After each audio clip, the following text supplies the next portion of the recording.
ALLATRA Global Research Center presents. We are seeing people being diagnosed earlier compared to 50 years ago. We are seeing people being diagnosed with more aggressive disease of various kinds. And we are seeing people having worse outcome compared to what they used to. And this is despite of all the advancement we have been able to make in the medical science in general. Do we expect the rise in neurodegenerative diseases, disabilities, and so forth? I think we are already seeing that rise. The rise in cancer rates worldwide is absolutely frightening. I think it's very legitimate to call it an epidemic. There's an increased rate of cancer worldwide in children and also in people much younger than I used to see. So what's going on now is that we're having a rise in people getting cancer, children, young adults, and it's probably not due to smoking or alcohol or anything. There seems to be something else, something in the environment that is causing this cancer at an alarming rate, and it's getting worse. So a very serious problem.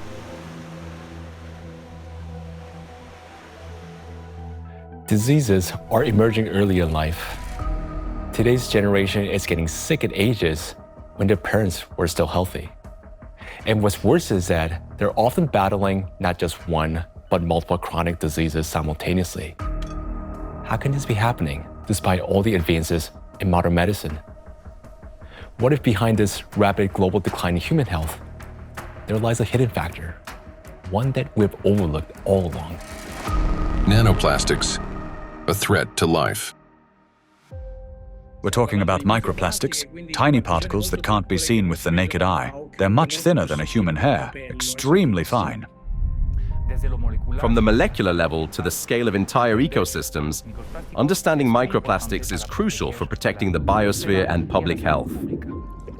I was also surprised that it took so long, to people to recognize that's a problem, because this plastic production increased super high in the 1950s, and we have now, I guess, something between 400 and 500 million tons of plastic production every year, and this keeps accumulating, and in all our ecosystems. So it's not only affecting the human life, but the whole ecosystem. So it's every individual, every plant, even bacteria.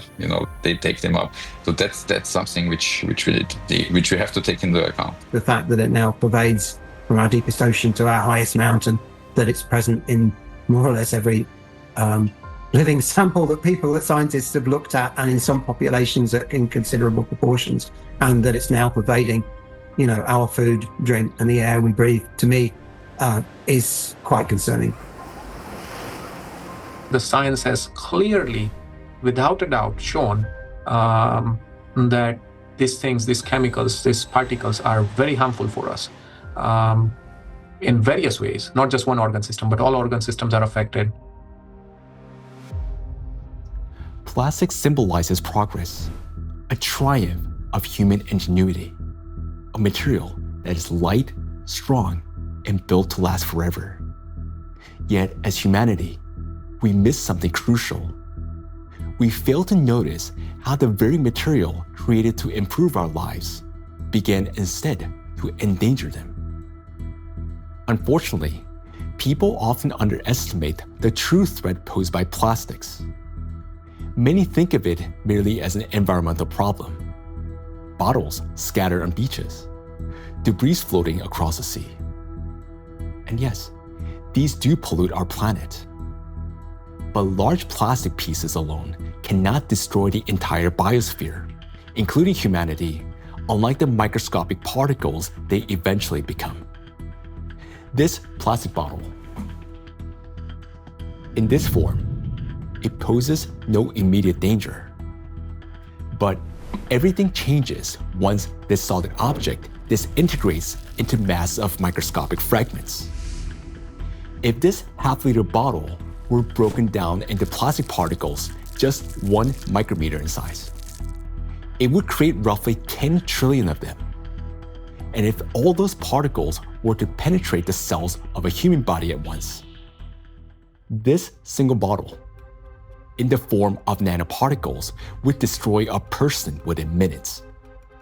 Micro and nanoplastics are a threat to life itself. And by life, we mean not only human existence, but the very survival of the entire biosphere.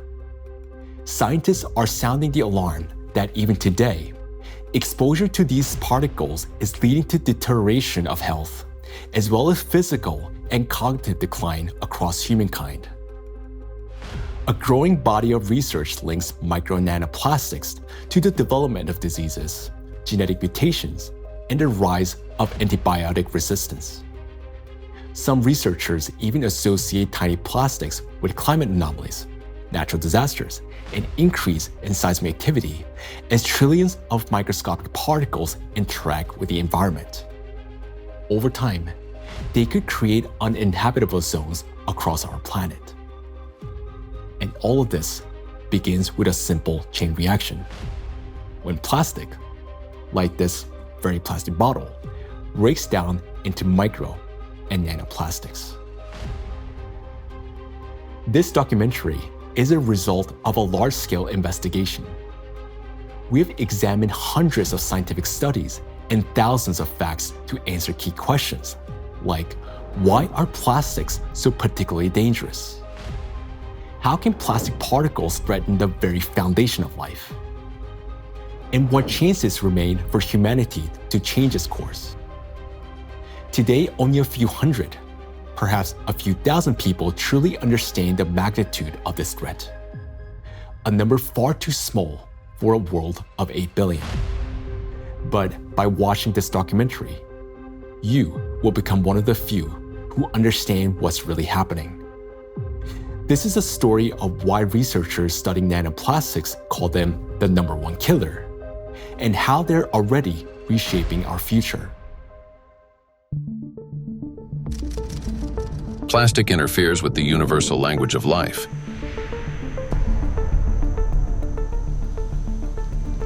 We are living in an era when life on Earth is disappearing faster than ever since the age of the dinosaurs. Currently, the extinction rate of species is 1,000 times higher than the natural extinction rates, making our time one of the most devastating periods in all of history in terms of biodiversity loss. The 6th mass extinction is already underway. The modern world is plunging into a biological collapse, like the ones in the past that wiped out up to 90% of all living creatures on the planet. While past global catastrophes were driven by volcanic eruptions or meteor impacts, today a new factor has joined these forces of nature, an invisible enemy created by humans, capable of destroying all life. Plastics are everywhere.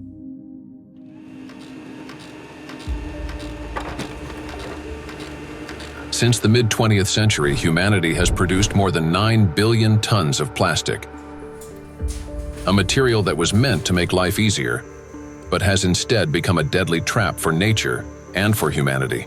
It is well established that most plastic is never recycled. Professor Antonio Ragusa, an Italian obstetrician gynecologist and researcher who first identified microplastic in the human placenta, explains how it continues its journey through the biosphere. Of the millions and millions of tons of plastic we produce, less than 10% gets recycled. More than 90% is dumped into the environment. And when plastic gets dumped into the environment, it slowly breaks down into smaller and smaller particles, eventually becoming very small, microplastics, or even tiny nanoplastics. These particles travel down rivers, reach the seas, spread throughout the oceans, and enter the fish we later eat, so they end up back inside us. The problem of microplastics has long been observed in ecosystems across the globe. Today, we are accustomed to hearing the word microplastic. But there was a time when this term simply didn't exist. Professor Richard Thompson is a marine biologist at the University of Plymouth, director of the Marine Institute, officer of the Order of the British Empire, and fellow of the Royal Society. In his work, he was the first to describe microscopic plastic particles in the marine environment, laying the foundation for an entirely new field of research. When I started to teach, I set the challenge to some of my students. They went out onto the shoreline, they collected samples of sand, and we started to look at them under the microscope. And from the very first samples, we could see pieces that did not look like sand grains, brightly coloured pieces, red and blue. And it was then almost a kind of forensic journey to confirm their identity. And we confirmed that they were indeed plastics. We showed that they were present around the UK in a range of different habitats, in sediments and in the water column. And interestingly, in that first paper in 2004, my first paper on the topic, we used the term microplastics. And the term hadn't been used in this context for truly microscopic pieces before. There had been, and we referenced them in our paper, some studies of small pieces of plastic before, but we went smaller than anybody else. We showed this bioavailability. We showed the temporal trend of increasing over time. The ocean is the main reservoir of plastic accumulation. It already contains more than 200 million tons of plastic waste, and this amount continues to grow every day. It is important to understand that plastic does not disappear. Under the influence of sunlight, waves, salinity, and mechanical friction, it breaks down into microplastics and nanoplastics. Microplastics are plastic particles smaller than 5 millimeters in size, while nanoplastics are smaller than 1 micrometer, about 1,000 times thinner than a human hair. There are about 350 trillion microplastic particles in the surface layer of the ocean alone. Yet the real number is far greater. Scientists estimate that roughly 90% of nanoplastic particles are too small to be detected by current analytical instruments. As water evaporates from the surface of oceans and other bodies of water, microplastic particles rise into the atmosphere together with the water vapor. Dr. Dusan Materic, an environmental analyst at the Helmholtz Center for Environmental Research, Germany, leads a research group dedicated to the study of nanoplastics. Dr. Materic investigates atmospheric nanoplastics at the Sonnenblick Observatory in Austria, the oldest high-altitude research station in Europe. And for those nanoplastics that fragments from big fibers, because of UV weathering, because of just mechanical forces, those shredding nanoplastics are much more potent to stay in the air for a long, long period, and that means picked up and brought even here at 3,106 meters above sea level. So what we discovered is that we have nanoplastics across all the stations, and we have nanoplastics even in the deepest ocean environment, and our deepest point is below 5,000 meters. Micro and nanoparticles in the atmosphere can travel thousands of kilometers, crossing from one continent to another. This is noted by Dr. Elke Ludewig from Austria, who heads the Sonnenblick Observatory and the European Center for Cloud Ambient Intercomparison, where the transport of these particles and the effects of this process are recorded. We know from different cases that we have really long transports of particles from, for example, Japan up to here, or Canada, for example. There are two examples I can tell you. The one is the accident in Fukushima. It took about 11 days until aerosol particles with a higher radiation received the Sonnenblick Observatory. Another example was in 2025, on the 9th of June, there was a kind of transport, an air mass from Canada received the station here. We could see it in the sky. Of course, we could see it in our data that we had higher aerosol concentration, but the really impressive moment was, and that's why it's also important to have stuff up here, we could really smell the burn in the air. And this lasts for the whole day. So there you can see how intense effects somewhere on the globe, especially on the North Hemisphere, can be, and it's still transported hundreds of kilometers around the North Hemisphere, and we can measure it here and show what it is.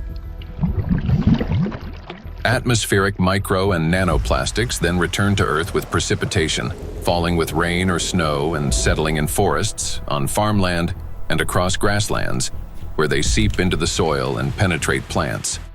This is happening all over the planet, in both the northern and southern hemispheres. Liliana Cáceres Sanchez, MSc in Science, Technology and Health, a biologist specializing in ecotoxicology and environmental protection, and a researcher at the Center for Research in Exact Sciences and Engineering at the Bolivian Catholic University San Pablo, notes that microplastics are present in natural environments, in living organisms, and in food products. In recent years, we've conducted analyses of soil, air, and both surface and groundwater in Cochabamba. We have also examined lakes and lagoons, and in all of these samples, we have found microplastics. The fact that we found microplastics even in areas with no human presence suggests that microplastic particles are actively moving through the environment.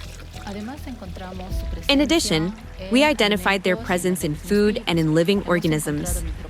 We detected microplastics in milk and other pasteurized products such as yogurt. They were also found in wild animals, for example, in the Titicaca water frog and in fish from a lake near Cochabamba called Angostura. These findings confirm that microplastics have already become part of our food chain and ecological chain.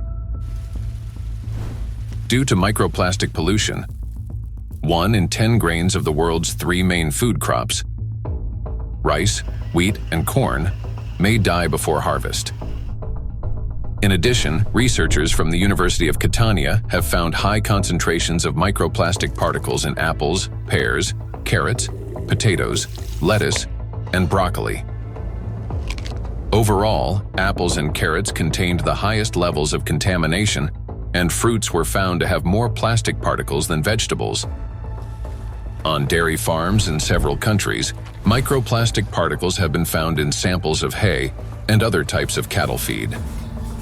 The presence of microplastics has also been confirmed in the milk and meat of cows and sheep, as well as in the lung tissue of pigs and in the stomachs and intestines of domestic ducks. This means that plastic has now become inseparable from livestock farming.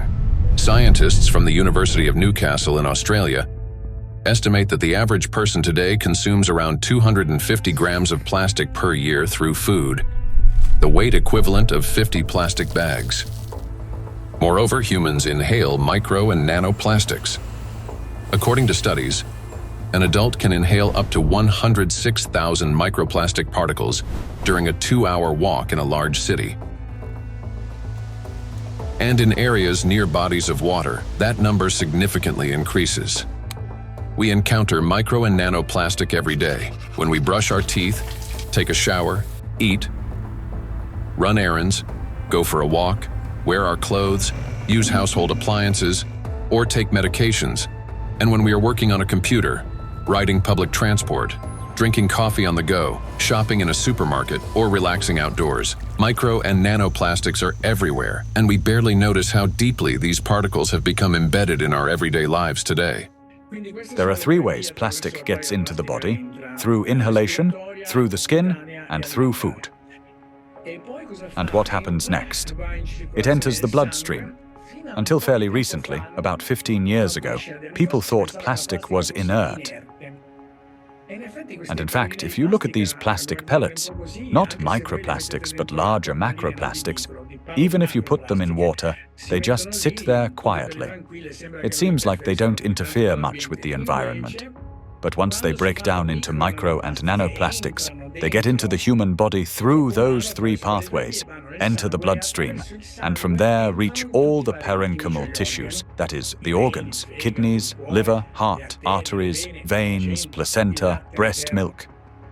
Micro and nanoplastics have already become an inseparable part of the human body. They accumulate in the tissues of the intestines, heart muscles, and in the endocrine and reproductive organs, disrupting their functions. There isn't a single place in the human body they cannot penetrate. Studies show that the highest concentrations of nanoplastic have been found precisely in human brain tissue. Professor Lucas Kenner, a pathologist, cancer researcher, director of the Christian Doppler Laboratory for Applied Metabolomics, and scientific director of the Micro-1 project studying microplastic and its effects on health, explains how micro and nanoplastic particles can evade the body's defense mechanisms and reach the brain within just a few hours. And we found out that particles which are in the bloodstream and cover themselves with cholesterol molecules, they easily can enter the blood-brain barrier, which is a very strict body barrier and protects the brain from toxic outside or even therapeutic substances. So it's, that it's difficult, for instance, to to treat brain tumors because the blood-brain barrier is so strict also for medications. But particles can enter quickly because they cover themselves with molecules will help them enter the blood-brain barrier. And this is for me, it was really very striking to see that, that these particles in 2 hours after we give them an oral gavage, they're already in the brain. Scientists at the University of New Mexico have found that in every gram of brain tissue in middle-aged individuals, there are about 4,900 micrograms of plastic. This means that today, around 0.5% of the human brain is composed of plastic. Simple calculations show that the human brain contains on average around 7 grams of plastic, roughly the weight of a plastic teaspoon. And such a teaspoon is already inside the human head. It is well known that micro and nanoplastics are dangerous because of toxic chemical additives they contain, such as phthalates and bisphenols. Treating diseases associated with just 3 chemicals of the most toxic additives found in plastics costs humanity $1.5 trillion a year. But this is only the tip of the iceberg, as overall more than 16,000 chemical compounds are used in the production of various types of plastics, each carrying its own potential risks to human health. Yet there is another factor, one far more dangerous and still vastly underestimated, in how nanoplastics affect the human body. It is precisely this factor that allows nanoplastics to easily penetrate the body's protective barriers, and once inside, they are virtually impossible to remove. The destructive impact of plastics at the chemical level has already been examined in another documentary, A Trap for Humanity, part of which focused on the toxic additives in plastics and their devastating effects for human health. Now, the dangers from chemicals are, of course, the most visible and widely discussed part of the problem. But as our investigation continued, we realized that the true danger of plastics lie beyond the chemistry, extending much deeper into the realm of physics. To understand why plastic particles are so dangerous, we must first understand their unique physical properties. Unique properties of plastic. At the micro and nanoscale, plastic particles acquire new physicochemical properties. They can retain surface charge for longer periods and interact with electrostatic fields and other molecules. In this sense, micro and nanoplastics can be compared to an electret, a material that accumulates static electricity and holds it for an extended time. Moreover, plastic particles not only retain an electrostatic charge, but can also recharge it. This occurs through the triboelectric effect. That is, when plastic comes into contact with or rubs against other surfaces, including fabrics, cells, and liquids.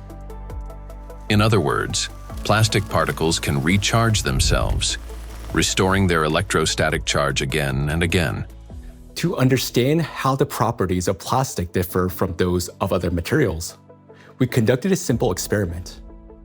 Here, inside transparent plastic cups, we suspended several objects made of different materials: a metal needle, a wooden matchstick, a copper wire, and a strip of magnesium. Now, while these objects remained motionless when a plastic rod was brought close, everything changed dramatically when we rubbed the plastic rod against the wall. That is, all the suspended object began swinging and moved toward the rod. So, what caused this reaction? The answer lies in the electrostatic charge that formed on the plastic surface. For example, a wooden rod, unlike plastic, cannot hold such a charge. Even after rubbing it with wool, the material caused no movement. The same was true for metal scissors, which showed no effect until the material touched a magnet. Only then did the metal needle respond. So this experiment clearly shows how material responds differently to electric and magnetic fields. Now, plastic stands out among other materials because it can not only accumulate, but also retain electrostatic charge for a prolonged period.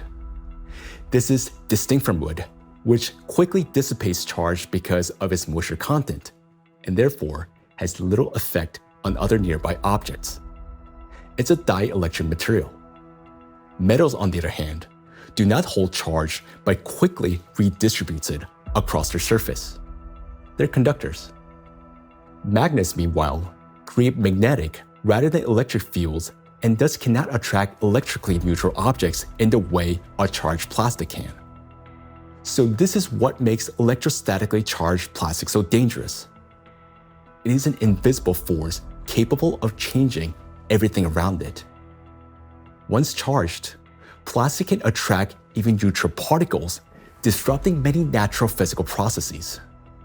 And as plastics breaks down into smaller fragments, micro and nanoplastics, it doesn't lose its properties.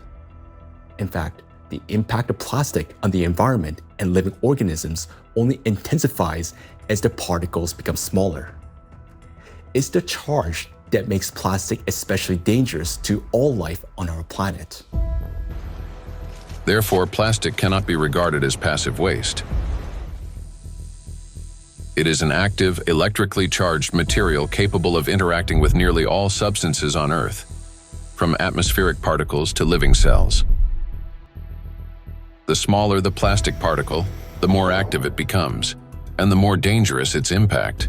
If you view a microplastic particle and it's 5 millimeters in diameter, and you break it down to a nanoplastic particle, which is 1 micrometer in size, you generate from one particle 125 billion particles, which is the number of galaxies we have in the universe. And the surface of these particles is 5,000 times larger than the 5 millimeter particle. So this just exemplifies how big an issue the breakdown of those plastic particles in even and all the time smaller particles. And these particles have maybe total different properties than the large 5 millimeter particles. So you not only change the size, but also the surface and the properties of the particles. Nanoplastic has an enormous surface area compared to its mass. It's like a tiny grain with the surface area of a football field. This is called a high specific surface area. The larger the surface, the greater the particle's ability to accumulate and retain electrostatic charge, and the more active sites it contains that bind proteins, metal ions, lipids, and other molecules from the surrounding environment can attach. To understand how dangerous these tiny charged particles are, let's run a simple mental experiment. For example, we have an ordinary 1.5 volt battery. If we divide it into 125 billion tiny batteries, and suppose each of them still had the same power output of 1.5 volts, their aggregate power would equal 187.5 billion volts.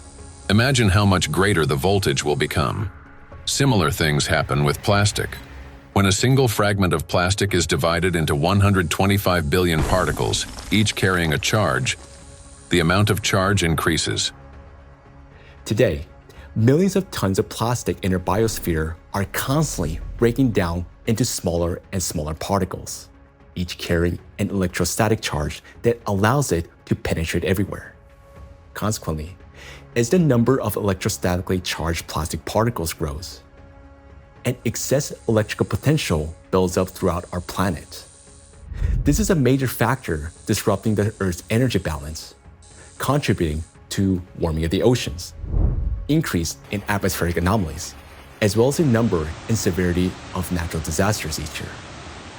Note that the warmer the ocean, the more acidic it gets, and the faster plastic breaks down into charged micro-nanoplastics. This in turn leads to greater buildup of energy on our planet, amplifying all these processes in a self-reinforcing chain reaction.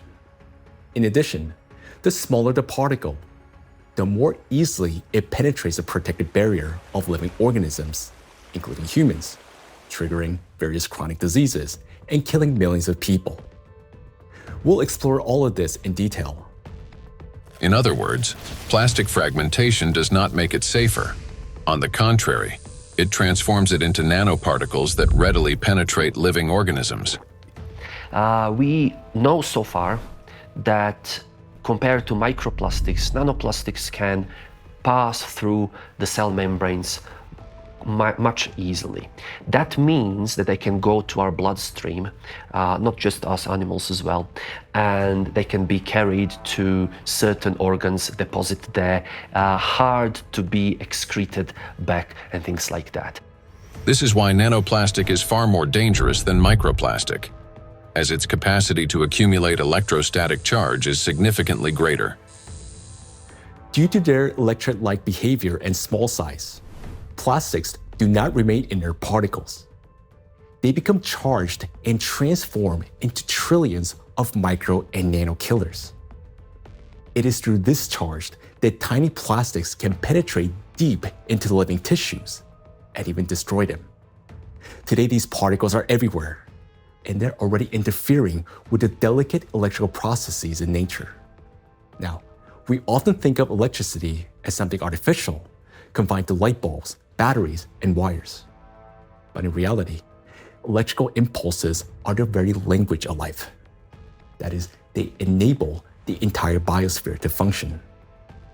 And it is precisely these natural processes that electrostatically charged micro and nanoplastics are now disrupting. Universal language of nature.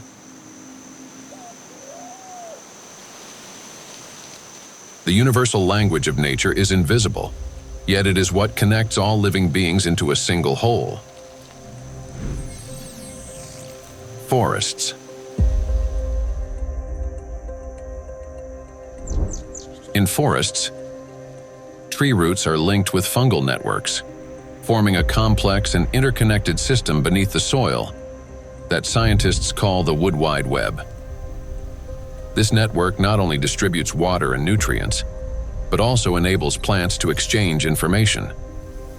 Plants communicate in two major ways: chemically, by releasing specific molecules, and electrically, by sending electrical signals similar to nerve impulses in animals and humans.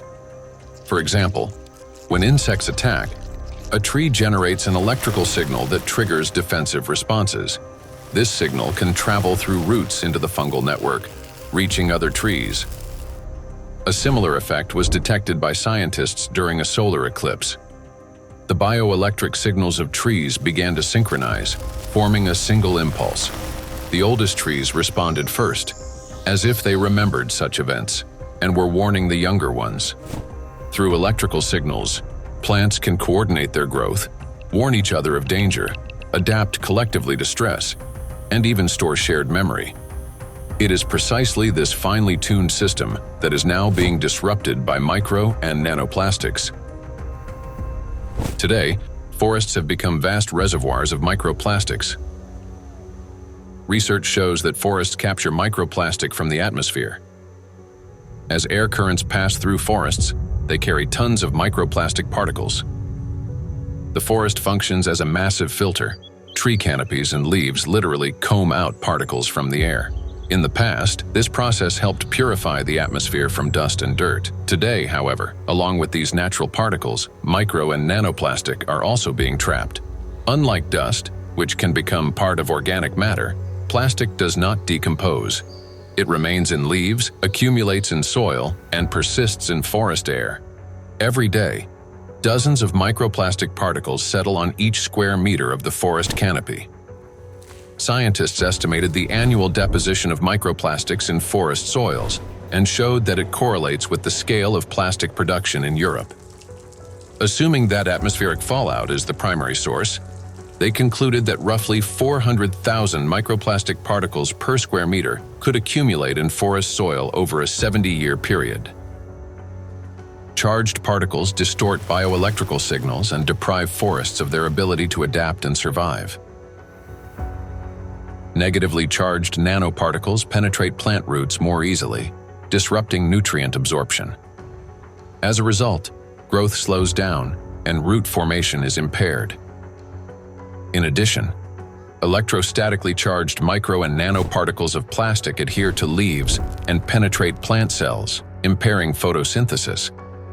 They damage chloroplasts, the energy centers of plant cells, the analog of mitochondria in animal and human cells. Prolonged exposure to micro and nanoplastics reduces the ability of plants to produce oxygen. Some of the world's forests, such as the eastern forests of the Amazon, are already emitting more carbon dioxide than they produce oxygen. Animals. Micro and nanoplastics can penetrate the brains of animals. Electrostatically charged plastic particles damage brain cells and disrupt the transmission of nerve impulses. This causes malfunctions in the nervous system, from reduced vision, hearing, and smell to impaired motor coordination. As a result, animals struggle to navigate, find food, avoid danger, and to communicate with one another. And all of this greatly reduces their chances of survival. These effects mirror the early signs of neurodegenerative diseases in humans. According to the Worldwide Fund for Nature, over the past 50 years, the global population of wild animals has declined by nearly 70%. People can't even protect those they've taken responsibility for. Household pets are also poisoned by micro and nanoplastics. Pet food contains PET, the same plastic used to make bottles. Moreover, microplastic particles have been found in the tissues of cats and dogs. Scientists analyzed tissue samples from 49 animals, 24 cats and 25 dogs, that had died of natural causes and found that more than 70% of them had microplastics present in multiple organs.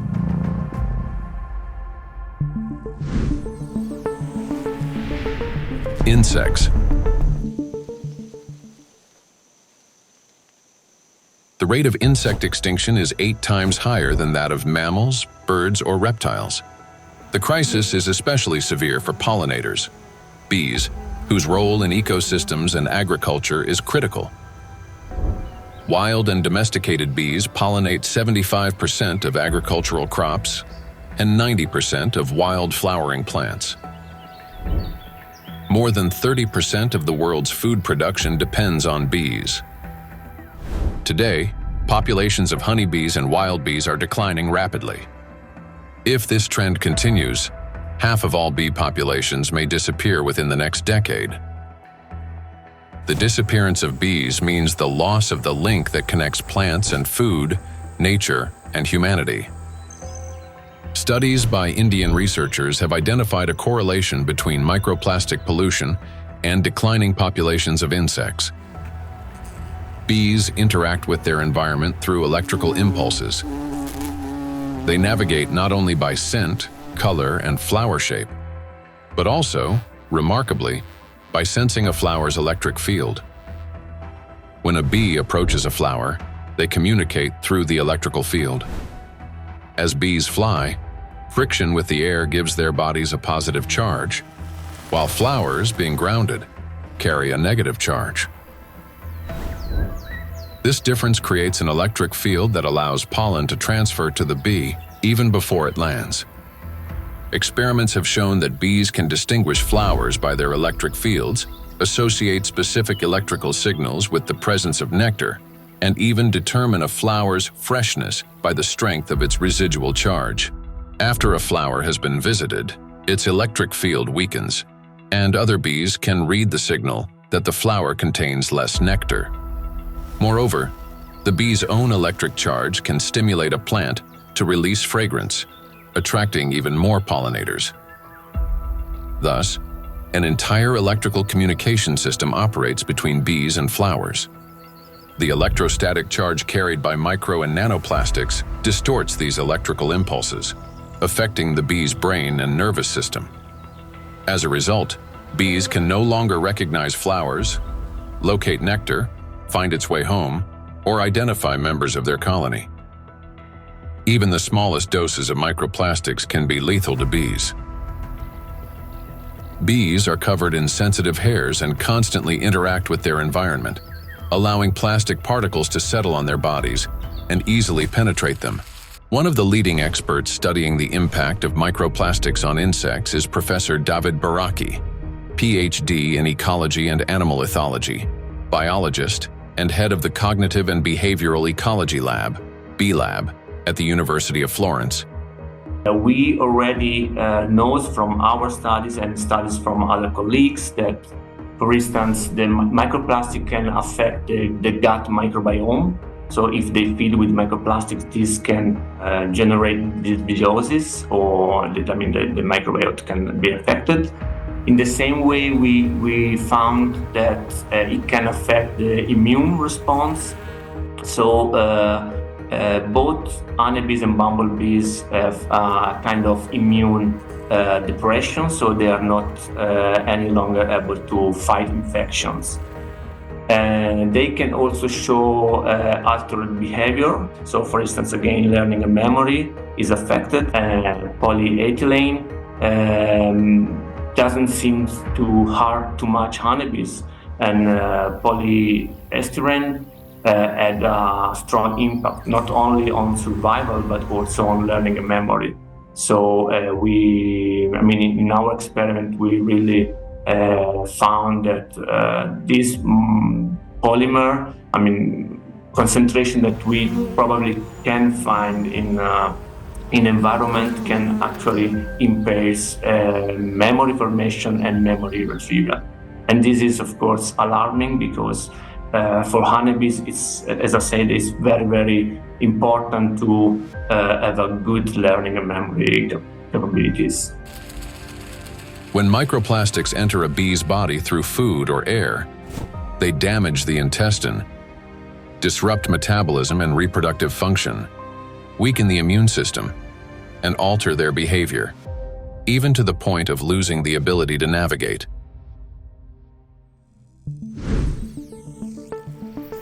Birds. Across the globe, scientists are observing an alarming trend. The number of wild birds is rapidly declining.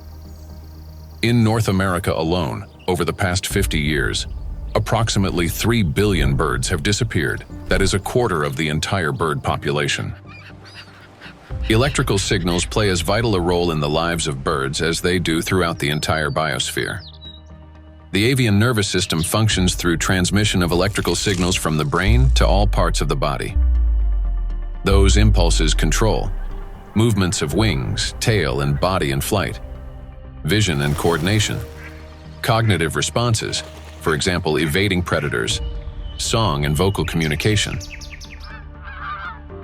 Birds are true living navigators capable of traveling thousands of kilometers and returning precisely to the same locations year after year. Scientists have discovered that many migratory birds use Earth's magnetic field for orientation. Imagine an airplane. A pilot sees a radar screen with lines and markers to avoid getting lost in the sky. For birds, their eyes serve as such a radar. Specialized molecules in their eyes detect both light and Earth's magnetic field, converting them into electrical signals. In the brain, those signals form an image with field lines superimposed on the real world. A bird simultaneously sees clouds, land, and its magnetic radar, allowing it to maintain course in any direction with ease. Electrostatically charged micro and nanoplastic particles entering a bird's body distort electrical impulses and disrupt functioning of its nervous system. This leads to loss of motor coordination, weakened memory and learning ability, and impaired vocalization and spatial orientation. Externally, this manifests as increasingly erratic flight, unstable behavior, and even softer, weakened chirping. Nestlings are especially vulnerable. Many do not survive to adulthood, and those that do often exhibit cognitive impairments. However, that's not all. Plastics damage the liver, kidneys, stomach, and brain of birds, causing symptoms that resemble Alzheimer's disease.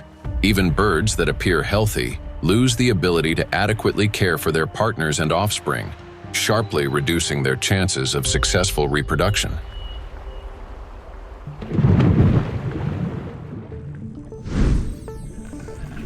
Marine life.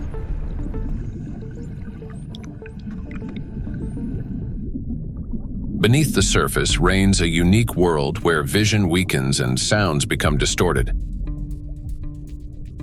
In such conditions, marine life perceives reality differently.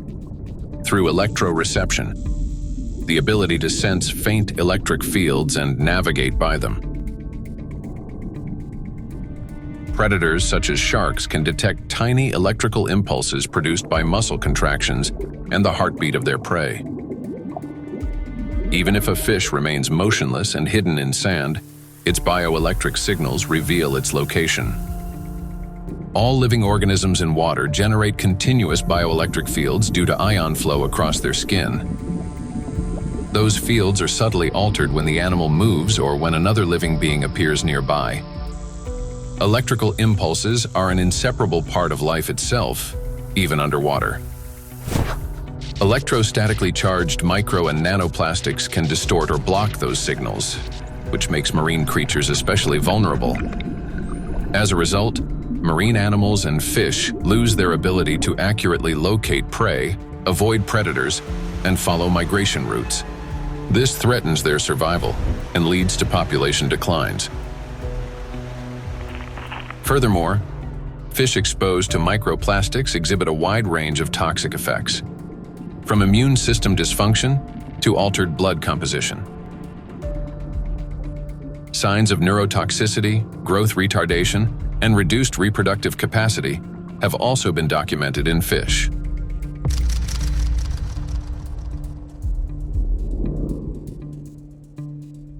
All processes in the biosphere rely on extremely subtle electrical impulses.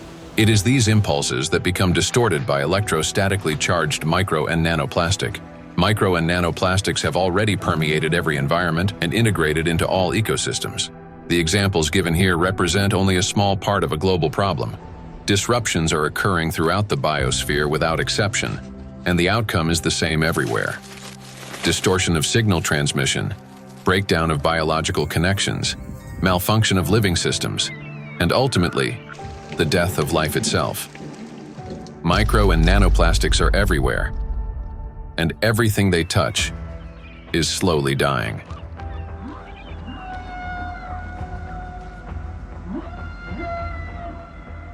Charged micro and nanoplastics disturb the natural biological impulses that form the very foundation of life. Gradually, they erode the mechanisms that allow the biospheres to exist and interact. This decay begins from within, slowly, almost imperceptibly, yet inevitably. Even what appears healthy and alive today is already contaminated by micro nanoplastics. Today, so many of these particles have already accumulated on our planet that they will be enough to destroy the entire biosphere several times over. And their numbers continue to grow each day. Nature is not merely a habitat. It's our breath, our nourishment, and our protection. Humanity can survive without technology, but not without air, water, and living organisms. When life on Earth dies, humanity dies with it. The truth is that we do not exist separately from nature, no matter how much we try to convince ourselves otherwise. We're part of it. So you have probably guessed who we're going to talk about next. Yes, about us. Impulse of life. For humans, just like for all living beings in the biosphere, electrical signals are the pulse of life. The human body is, quite literally, an electrical system. The brain thinks with the help of electrical impulses. The heart beats because cells transmit electrical signals to one another, and muscles contract when they receive signals from the nervous system. Neurons play a key role in coordinating all body functions by generating and transmitting electrical impulses. How an electrical impulse is generated in neurons? Every neuron has a membrane with the so-called gates, ion channels. When a signal needs to be transmitted, some of these gates open, and ions begin moving quickly into or out of the cell. This flow of ions changes the membrane's electrical charge, creating an electrical impulse. The impulse travels along the neuron and transmits information further to other cells. How you communicate, whether you interrupt, speak quickly and emotionally, or on the contrary, whether you're apathetic, how you scroll through a news feed on your phone, whether you rush or move slowly, depends largely on the balance of ions. When this balance is disrupted, a person can become overly irritable, or, on the contrary, sluggish. Every movement and reaction of our body is based on electrical impulses in neurons and other cells. For example, if you accidentally touch a hot object, nerve fibers instantly transmit a signal to the brain, which commands the muscles. Pull your hand away.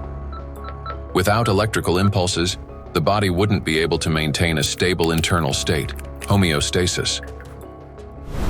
Even the immune system cannot function without electrical impulses. The speed and strength of every immune cell's response depend directly on the quality of impulse transmission. Emotions and thoughts are also the language of electrical impulses. When you feel joy, sadness, excitement, love, or recall a memory, tiny electrical sparks run between neurons. They're like messages between friends. One neuron writes, another reads, and passes it on. Through these chains, thoughts, emotions, and decisions are born. When you learn something new, that too is the work of electrical impulses. They create new neural connections, as if paving little pathways in the brain that make it easier for impulses to travel later on. Even at the very beginning of life, when a sperm cell fertilizes an egg, an extraordinary phenomenon occurs. This contact triggers a cascade of biochemical reactions, including the release of billions of zinc ions. This impulse acts like a start button that activates the egg and initiates the very process from which the future embryo begins to develop. We rarely think of ourselves as electrical systems, yet that's exactly how our bodies function. Nature created a perfect design in which countless vital processes and interactions occur through electrical impulses. But there was one thing that nature could not have foreseen: that humans would create an enemy capable of infiltrating and disrupting this perfect mechanism. In studying micro and nanoplastics, we discovered that their most dangerous weapon is invisible. It is the electrostatic charge that these particles accumulate and retain. This charge begins to destroy us from within, starting from the very foundation of life, the cell. Inside the cell, charged nanoplastics cause the greatest harm. They disrupt communications between the cells, trigger self-destruction programs, and deprive cells of their ability to generate energy for sustaining life. The question is, how do plastics do this? How do micro and nanoplastics damage the body's cells? Disruption of interactions between neurons. Electrostatic charge and extremely small size allow nanoplastic particles to penetrate inside human cells. The impact of nanoplastics on cell function can be clearly traced in neurons, cells of the nervous system, as their function is directly linked to the generation and transmission of electrical signals. Valérie Etkin, Doctor of Physical and Mathematical Sciences and member of the European Academy of Natural Sciences, emphasizes that the impact of nanoplastics on nerve cells manifests at the most fundamental levels. Nanoplastics significantly influence the generation and transmission of neural impulses through multiple mechanisms that disrupt ion transport and the electrical activity of neurons responsible for transmitting nerve signals in the body. Each neuron functions like a miniature battery. It constantly maintains a difference in electrical charge between the inside and outside of its membrane.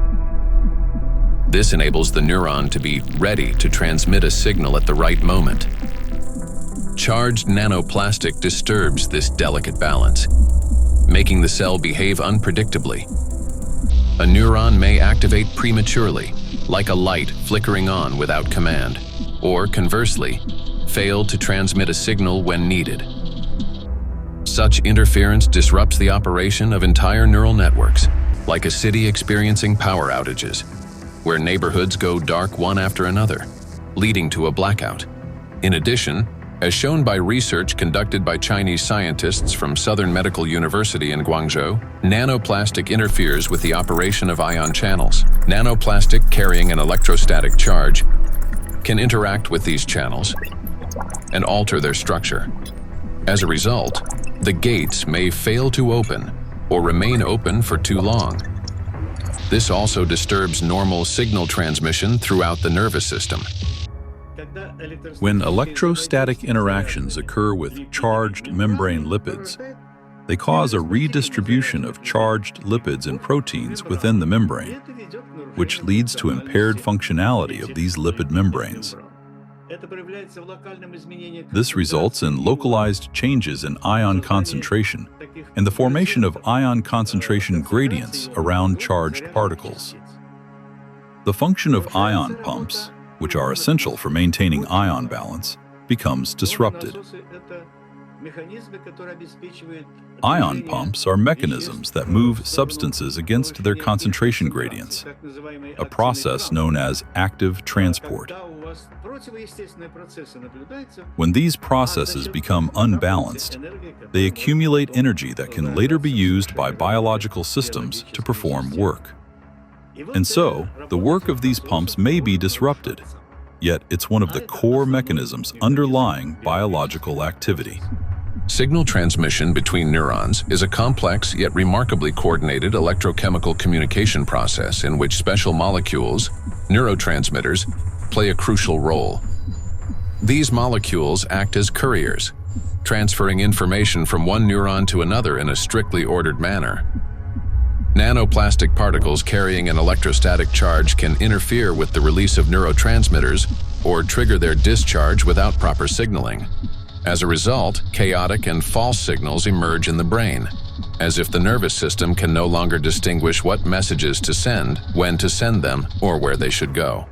Any disruption in communication between neurons inevitably affects our mental state. If you find yourself becoming forgetful or absent-minded, if you have difficulty concentrating or remembering even simple things, it may be a sign that the degradation of neural connections has already begun. Nanoplastics not only interfere with communications between neurons, but they also penetrate directly into cells and even trigger their self-destruction. Cells start the process of self-destruction. Each cell continuously produces specific molecules known as reactive oxygen species. These molecules participate in processes of growth, division, and programmed cell death. Under normal conditions, their levels are regulated by the cell's defense system, antioxidants, acting as cleaners. Antioxidants rapidly neutralize excess reactive oxygen species, preventing them from damaging the organism. When a cell is exposed to irritants, such as infection, injury, or toxins, it produces elevated levels of reactive oxygen species, which in excess can damage vital cellular structures. This leads to oxidative stress, a kind of chemical assault within the cell. In response to damage and oxidative stress, a natural defense mechanism is activated: inflammation. Its purpose is to eliminate the source of injury and restore balance. However, in the case of electrostatically charged nanoplastic, this mechanism ceases to function properly. Plastic particles remain inside the cell and act as a continuous irritant. The inflammation does not subside and becomes chronic. As a result, DNA, proteins, membranes, and other key cellular structures are damaged. Ultimately, the cell either can no longer function properly or initiates its own self-destruction. We've done remarkable studies and discovered that plastic embeds itself inside the cytoplasm. The cytoplasm contains organelles, small structures that keep the cell alive and functioning. Plastic gets into the cytoplasm and stays there. It becomes surrounded by a membrane. Similar to the cell membrane, the cell isolates it because it wants to destroy it. And it starts producing enzymes and other substances the cell normally uses when it's invaded by microbes, viruses, bacteria, or antigens. But unlike those natural invaders, plastic is indestructible, as we said. So the cell is essentially subjected to chronic stress, and eventually it becomes diseased. The Microplastics Research Group at the Bolivian Catholic University in Cochabamba uses aquatic planarians, small organisms that serve as highly useful biological models. Their strong regenerative capacity makes it possible to detect early changes in cellular processes similar to those that occur in other animals. Microplastics, especially when combined with other pollutants such as metals, are already affecting living organisms. Microplastics can trigger oxidative stress, an imbalance between the production of reactive oxygen species and the body's antioxidant capacity. This oxidative stress directly affects cellular metabolism, disrupting the functions of proteins, lipids, and nucleic acids, which can lead to changes in growth, regeneration, and the overall physiology of organisms. Thus, exposure to electrostatically charged nanoplastic leads to oxidative stress, inflammation, and consequently, the death of not only neurons, but also other types of cells. Oxidative stress is like a fire burning inside a cell, while antioxidants are like firefighters that work to extinguish it. Note that nanoplastics act as a fuel for the fire, feeding it endlessly until the cell is consumed from within. Yet, that's not all nanoplastics do inside our cells. They also destroy the cell's power plants, the mitochondria. Every cell lives and functions thanks to the energy produced by mitochondria. That very energy powers all processes in the body, from cell division to hormone synthesis. Even the electrical impulses that we've been talking about depend on the energy from mitochondria. And it is precisely this vital source of life that charged nanoplastics attack. Cells stop producing energy for life. Recent studies have shown that mitochondria are particularly vulnerable to the effects of nanoplastic. And that's where a cascade of processes leading to aging and disease begins. Scientists from China have discovered that the electrostatic charge and tiny size of nanoplastic particles allow them to penetrate deep into the cell and accumulate even within mitochondria, disrupting their function. Such a condition is known as mitochondrial dysfunction, a state in which mitochondria can no longer perform their essential roles. For comparison, a mitochondrion is approximately the size of a bacterium, while a nanoplastic particle is dozens of times smaller. Dr. Jeffrey Long, a radiation oncologist with many years of clinical experience and an expert on environmental exposures and their impact on human health, explains the destructive intracellular processes triggered by nanoplastic.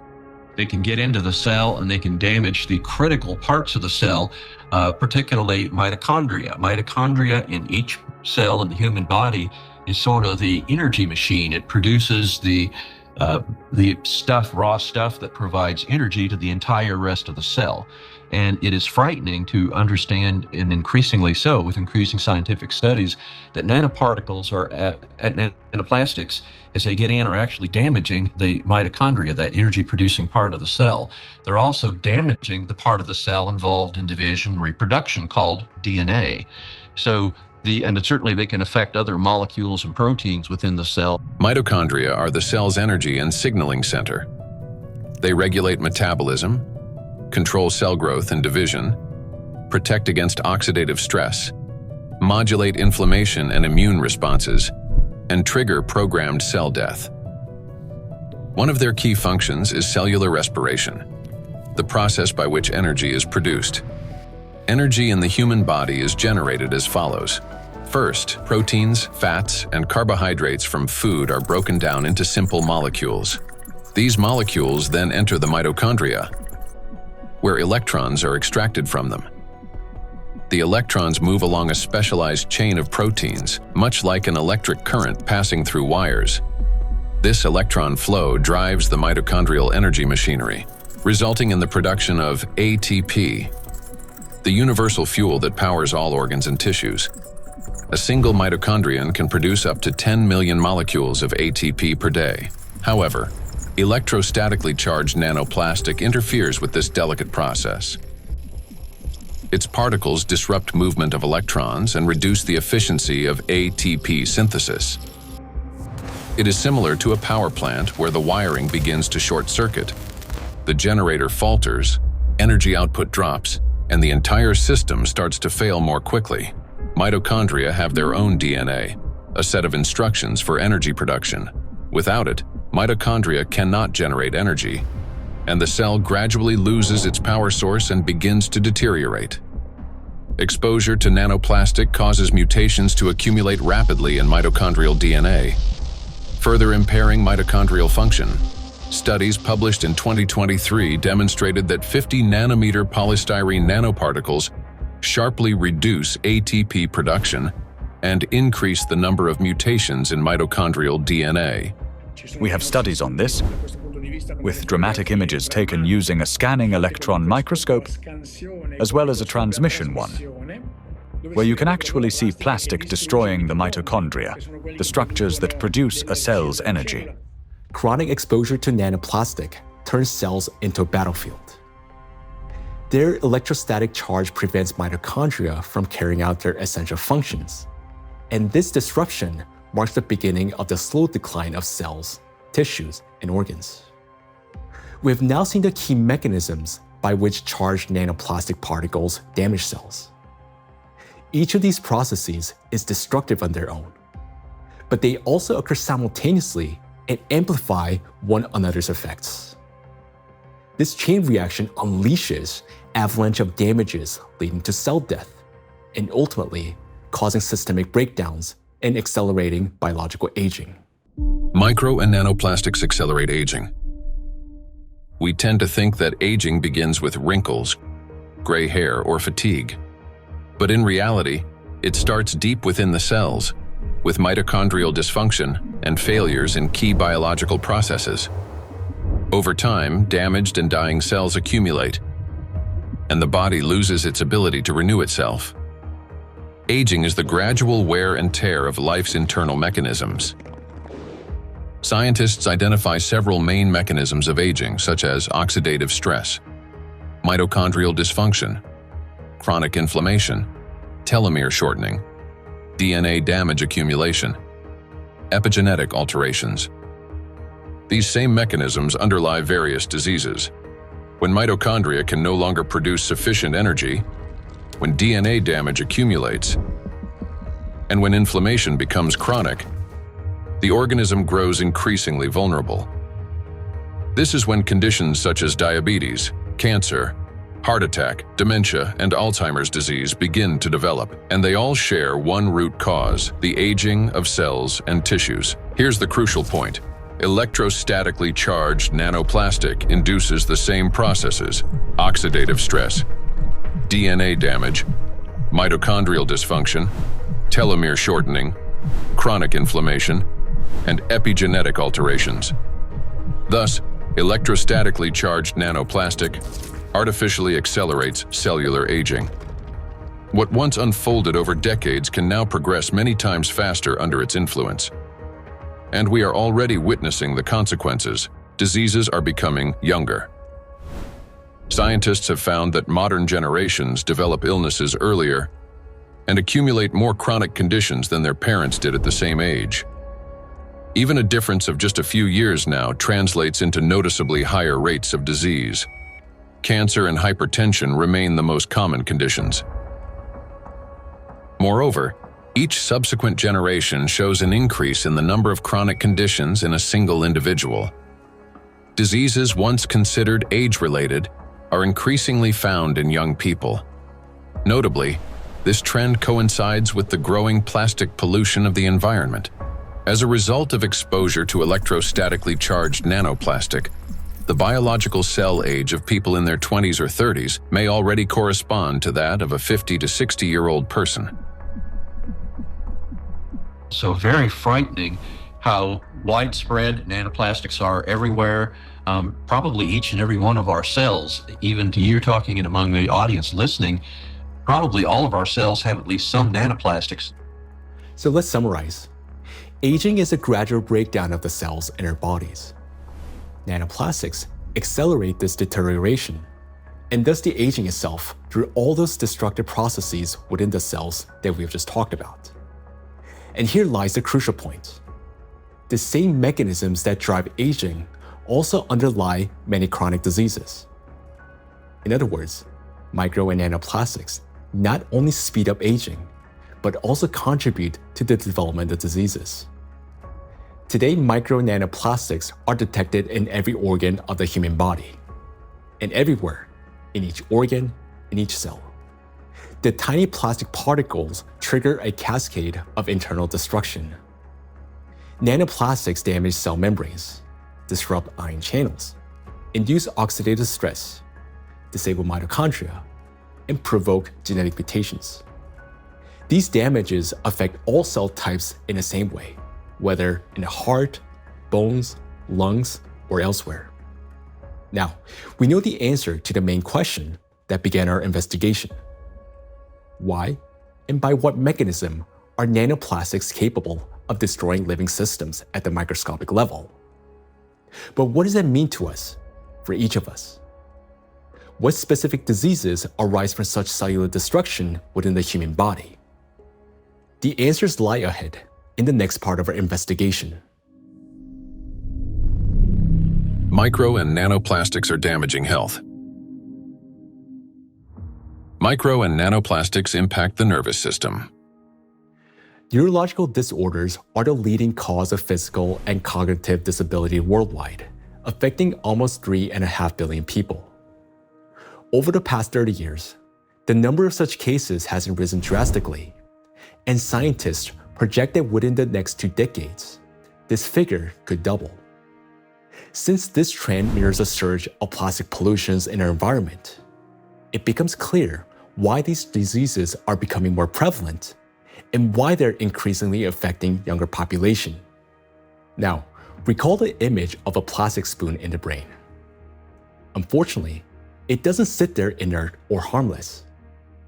Electrostatically charged plastic particles attack neurons, the brain cells that are responsible for most of our thoughts and movements. Every day and every minute, nanoplastics are silently destroying cells in our brains, and the exposure to these tiny plastics, they never stop. In fact, it continues to accelerate.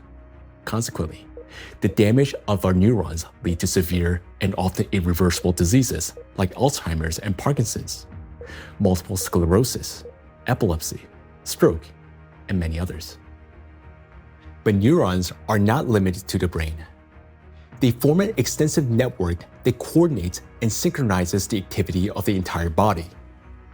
And when they're damaged, the autonomic nervous system begins to malfunction, disrupting the function of internal organs.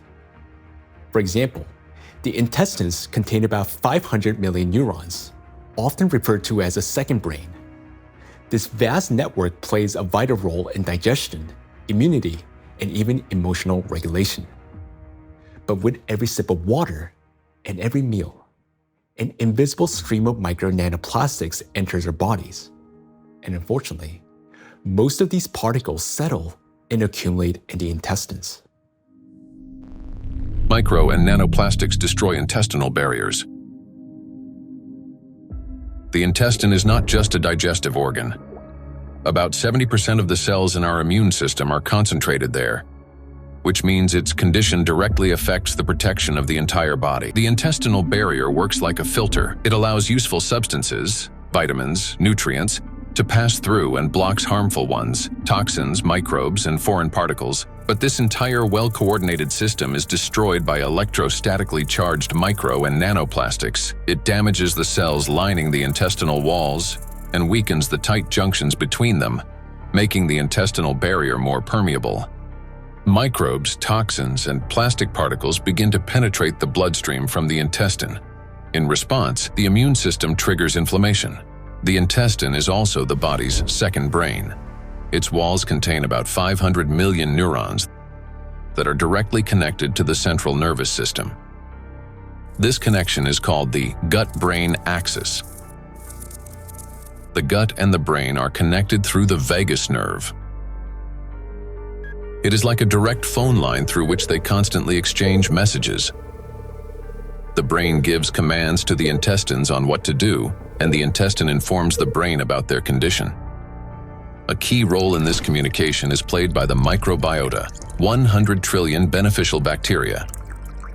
They produce substances capable of both calming and irritating the nerve endings in the intestinal wall, including those of the vagus nerve.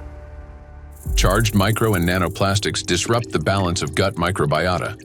Beneficial microorganisms die, while pathogenic ones begin to multiply actively. When this happens, the communication between the gut and the brain becomes distorted.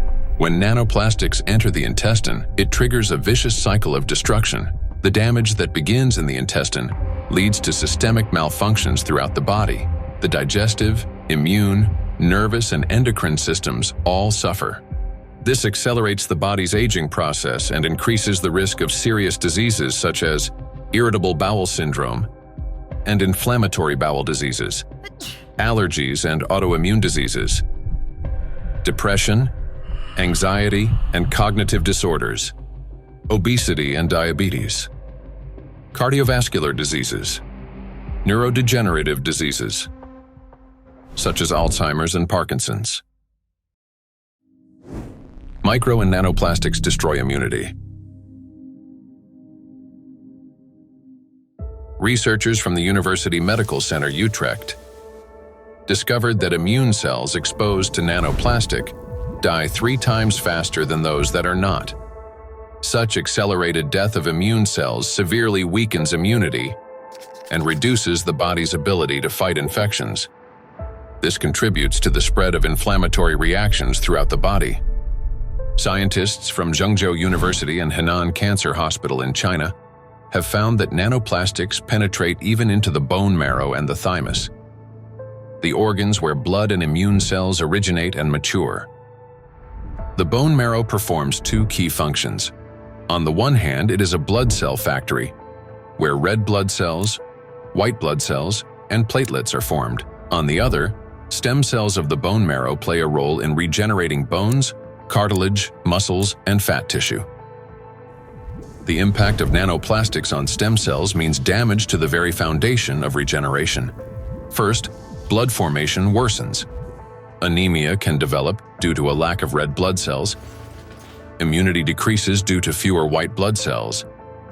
And the risk of bleeding rises because of platelet deficiency. Second, damage to bone cells makes bones more fragile, increasing the risk of fractures and slowing their recovery. Nanoplastics not only destroy the immune system, but through its electrostatic charge, they also create conditions for the reproduction and resilience of pathogens. A study from the University of Illinois showed that positively charged nanoplastic particles increase physiological stress in gut bacteria such as E. coli, making them more pathogenic. The electrostatic charge plays the decisive role here. It is what increases the pathogenicity of microorganisms. At the same time, nanoplastic particles without electrostatic charge did not cause physiological stress in bacteria, and their danger to humans did not increase.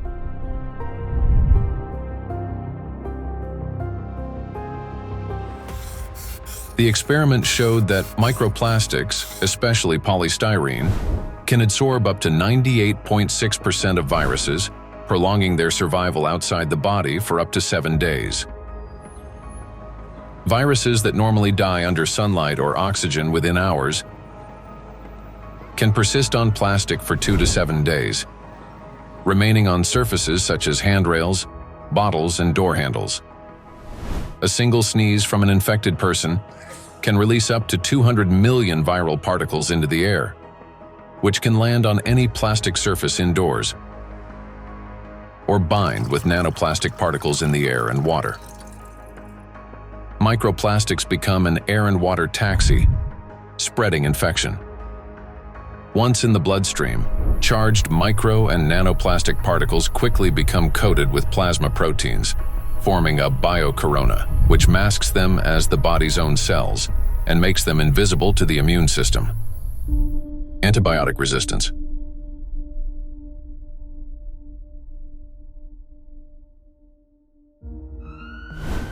In 2019, antimicrobial resistance was directly responsible for more than 1 million deaths, with nearly 5 million additional deaths linked to related complications.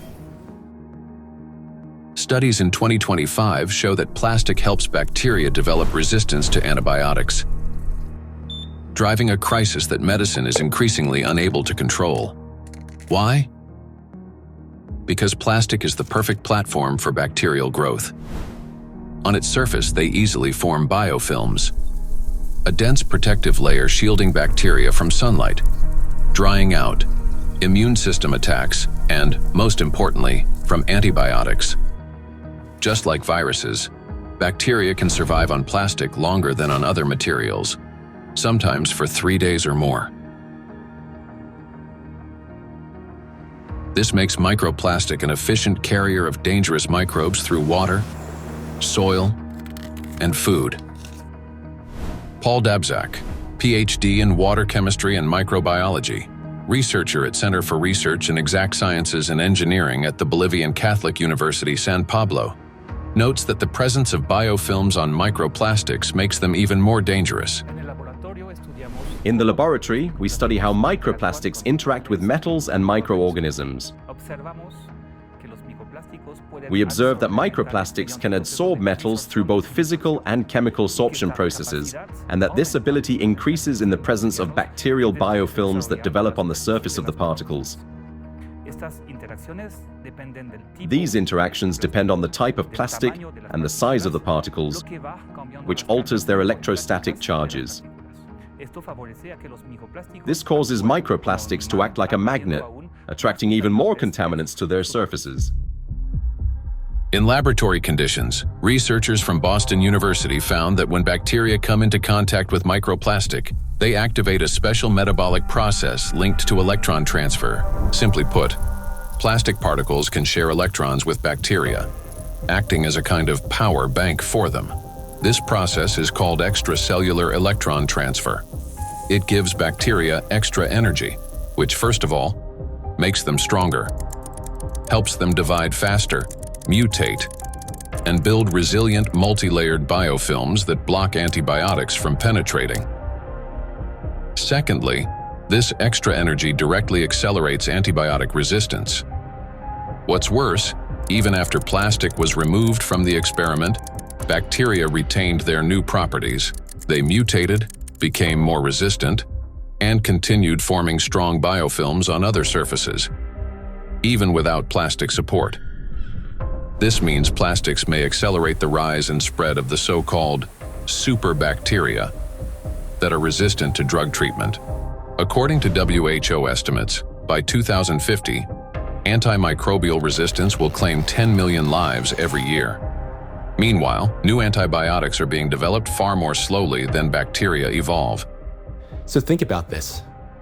Charged microplastics not only help bacteria to survive, but they also enable them to mutate into superbacteria that are resistant to antibiotics. This discovery reshapes our perspective on plastic pollution because we now understand that the problem is far more alarming than we have previously believed. And each year, the threat of antibiotic resistance is growing. In many countries, standard drugs are already losing their effectiveness, and even common infections are becoming increasingly difficult to treat. If this trend continues, antibiotics could soon become entirely useless. Micro and nanoplastics affect the respiratory system. The inhalation pathway of micro and nanoplastics is especially dangerous because plastic particles carrying an electrostatic charge can reach not only the lungs, but also travel directly into the brain through the olfactory pathway. Chinese researchers have estimated that in just 2 hours outdoors, an adult can inhale up to 106,000 microplastic particles, and a child about 73,000. Given the lower body mass of children, the concentration of inhaled microplastics per kilogram is on average 4 times higher in children than in adults. Once inside the respiratory tract, micro and nanoplastic particles carrying an electrostatic charge trigger a chain of destructive reactions in every cell of the bronchi and lungs.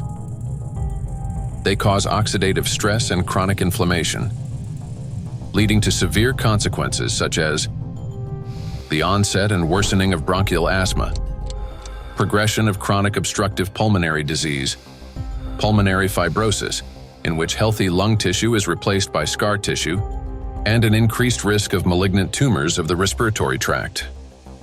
In a study conducted in 2021, microplastics were found in 13 out of 20 lung tissue samples. In patients with respiratory diseases, particles were found in every sample of throat phlegm. What's more, plastic fibers have been discovered in malignant lung tumors. According to the World Health Organization, lower respiratory tract infections remain the world's deadliest infectious disease and rank among the top 5 leading causes of death. Cancer of the trachea, bronchi, and lungs ranks 6th among the leading causes of death.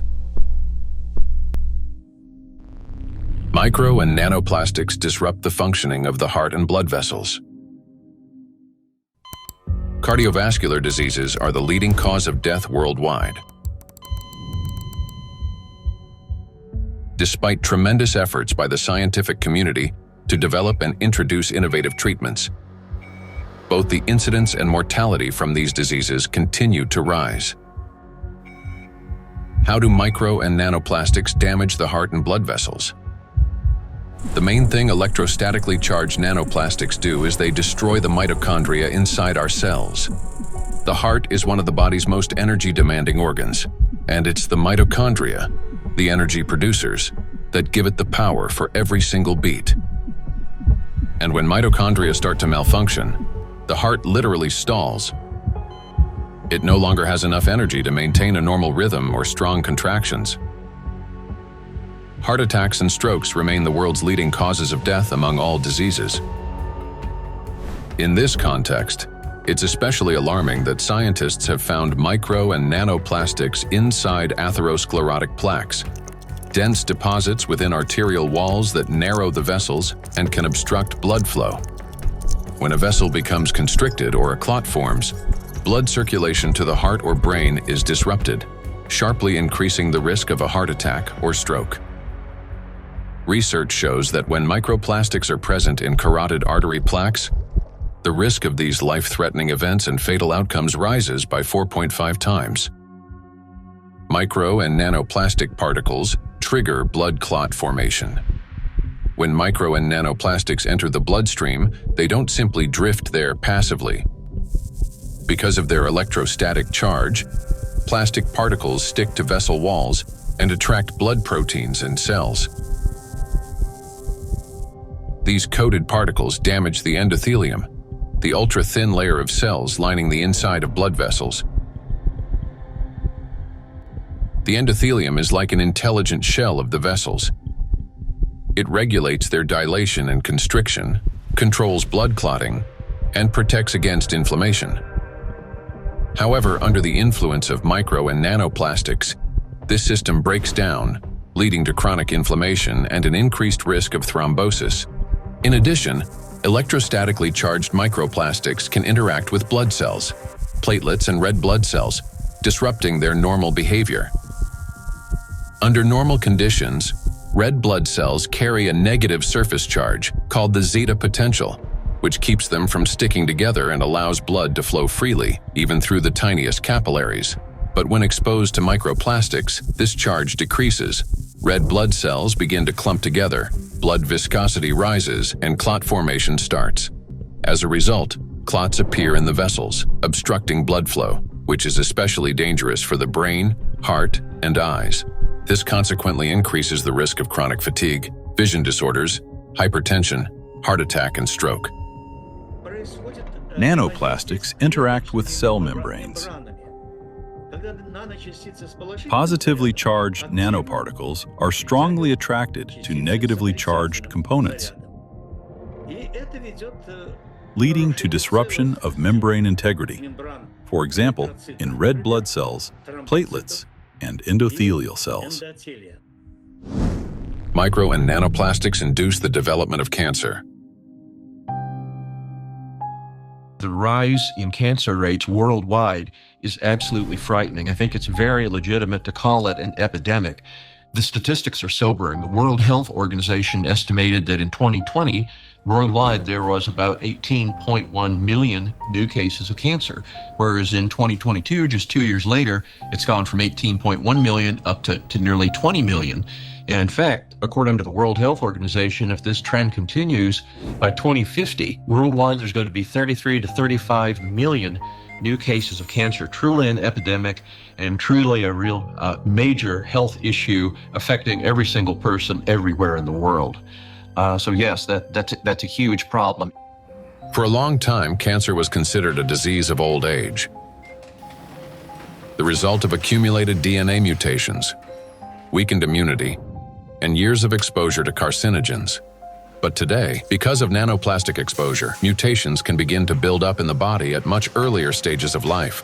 There's an increased rate of cancer worldwide in children and also in people much younger than I used to see. So what's going on now is that we're having a rise in people getting cancer, children, young adults, and it's probably not due to smoking or alcohol or anything. There seems to be something else, something in the environment that is causing this cancer at an alarming rate, and it's getting worse. So a very serious problem, yes. And again, one of the possibilities that could be accounting for this, where I'll be talking more about it, is indeed nanoplastics. We observe in the last 30 years that in some countries we observe early onset cancerogenesis, so that tumors are diagnosed more early than previously. So that was like colorectal cancer are observed earlier than and diagnosed earlier than 30 years ago in average. A key role in tumor development may be played by mitochondrial dysfunction, caused by exposure to nanoplastics. This happens through the accumulation of mutations in mitochondrial DNA and the disruption of normal cell death mechanisms, which together reduce the body's ability to eliminate damaged cells and increase the likelihood of these cells transforming into tumor cells. So these tumor cells are very aggressive, and normally they don't take anything up which they cannot use. So, I mean, what could happen? I mean, this is hypothetically that they can produce some energy out of these plastics, or somehow some pathways are activated which are helping the cells to move faster. That could be. So we need to investigate that. So it's a very important question, and we are basically on that to find out what happens mechanistically in those cells, that they can use plastics to facilitate their migratory potential. Nanoplastics increase levels of reactive oxygen species in organ cells and tissues, causing oxidative stress that accelerates the growth of cancer cells, helps them spread to other tissues, stimulates formation of new blood vessels, enhances inflammation, and weakens the immune system. Moreover, the high level of oxidative stress caused by electrostatically charged nanoplastics promotes the survival of tumor cells and reduces their sensitivity to therapy, making malignant cells more aggressive. Anything that damages the normal cell DNA that is responsible for the growth and division of cells, that damage can contribute to that cell becoming malignant, growing and dividing and spreading uncontrollably. That's what cancer is. And that is certainly a concern about the effect of nanoplastics. And then above and beyond that, because nanoplastics affect so much of the cell's function, the oxygenation, the ability of a cell to function, above and beyond that, I'm concerned as a doctor that treats cancer that nanoplastics may be reducing the effectiveness of our cancer treatments. I'm a physician that treats cancer with radiation therapy, so I am concerned about nanoparticles adversely affecting the use of radiation therapy to control cancer. And there's actually been some preclinical research on this that does suggest that the nanoparticles, and certainly contributed to by the typical negative charge that they have, in addition to adversely affecting cells, can actually reduce the effectiveness of radiation therapy. There's certainly a significant theoretical reason to believe that the nanoparticles may reduce the effectiveness of cancer treatments, not only my modality of radiation therapy, but certainly I have the same concern about it reducing the effectiveness of chemotherapy or other systemic treatments or immunotherapy. Research by the Medical University of Vienna has shown that micro and nanoplastic particles remain inside cells far longer than previously believed. as they are passed on to newly formed cells during division. In addition, there are also early indications that these plastic particles may play a role in tumor metastasis. So that's one of the problems, that the tumor grows very quickly and then also disseminates. And what we observed is that these particles are kept by the cells even after cell division, and then they are helping the cells to migrate quicker, so they can move quicker. And that's a property which we also observe in tumor cells when they are in the body, so that they can move to other places and even metastasize. And so we have to assume that also in the body, that these tumor cells can basically use those plastics to proliferate and move around in the body. When I came to this plastic topic, I thought myself, that this is, we introduce here material which is potentially toxic, potentially accumulating over the years, over the decades of the centuries, so maybe for a very long time, affecting our health, but also the evolution. I not only mean the cancer evolution of how cancers originate, but even the evolution of new species and the evolution of the whole ecosystems. Nanoplastics affect every system in the human body. They act as a trigger, setting off a cascade of processes that lead to serious illnesses, all because of their electrical charge. Today, we know that nanoplastics play a significant role in the development of conditions that have become the leading causes of death worldwide. It may seem that the humanity has already faced its greatest threats: antibiotic resistance, autoimmune and neurodegenerative diseases, and cancer. Yet, there is something even more frightening than disease itself. Imagine living an ordinary life, feeling healthy, full of energy, going to gym, delivering a presentation, meeting friends. But then, a moment later, one suddenly dies. The body stops functioning as if someone has switched the lights off. Is there a link between MNPs and sudden death syndrome? Sudden adult death syndrome remains one of the most troubling and unexplained medical mysteries. A person may show no signs of illness, yet their life ends abruptly, leaving doctors and loved ones without an answer to the question, why? According to the World Health Organization, sudden arrhythmic death claims about 5 million lives worldwide every year. In Europe and the US, it accounts for up to 20% of adult deaths from cardiovascular disease. Traditionally, the main causes have been hidden heart conditions: coronary artery disease, arrhythmia, cardiomyopathy. But in recent years, researchers' attention has increasingly been drawn to a new risk factor: exposure to micro and nanoplastics. In order to understand how nanoplastics can trigger processes that can lead to sudden death, let's recall what they can do. As we know, the most destructive property of nanoplastic is the electrostatic charge on its surface, which allows these particles to interfere with the transmission of electrical impulses between cells and distort the signals that coordinate the function of organs and the body as a whole. And because this same electrostatic charge can also disrupt mitochondrial function in every cell, leading to energy deficiency, inflammation, and ultimately cell death, the greatest danger arises in the most energy-consuming organs, the brain and the heart,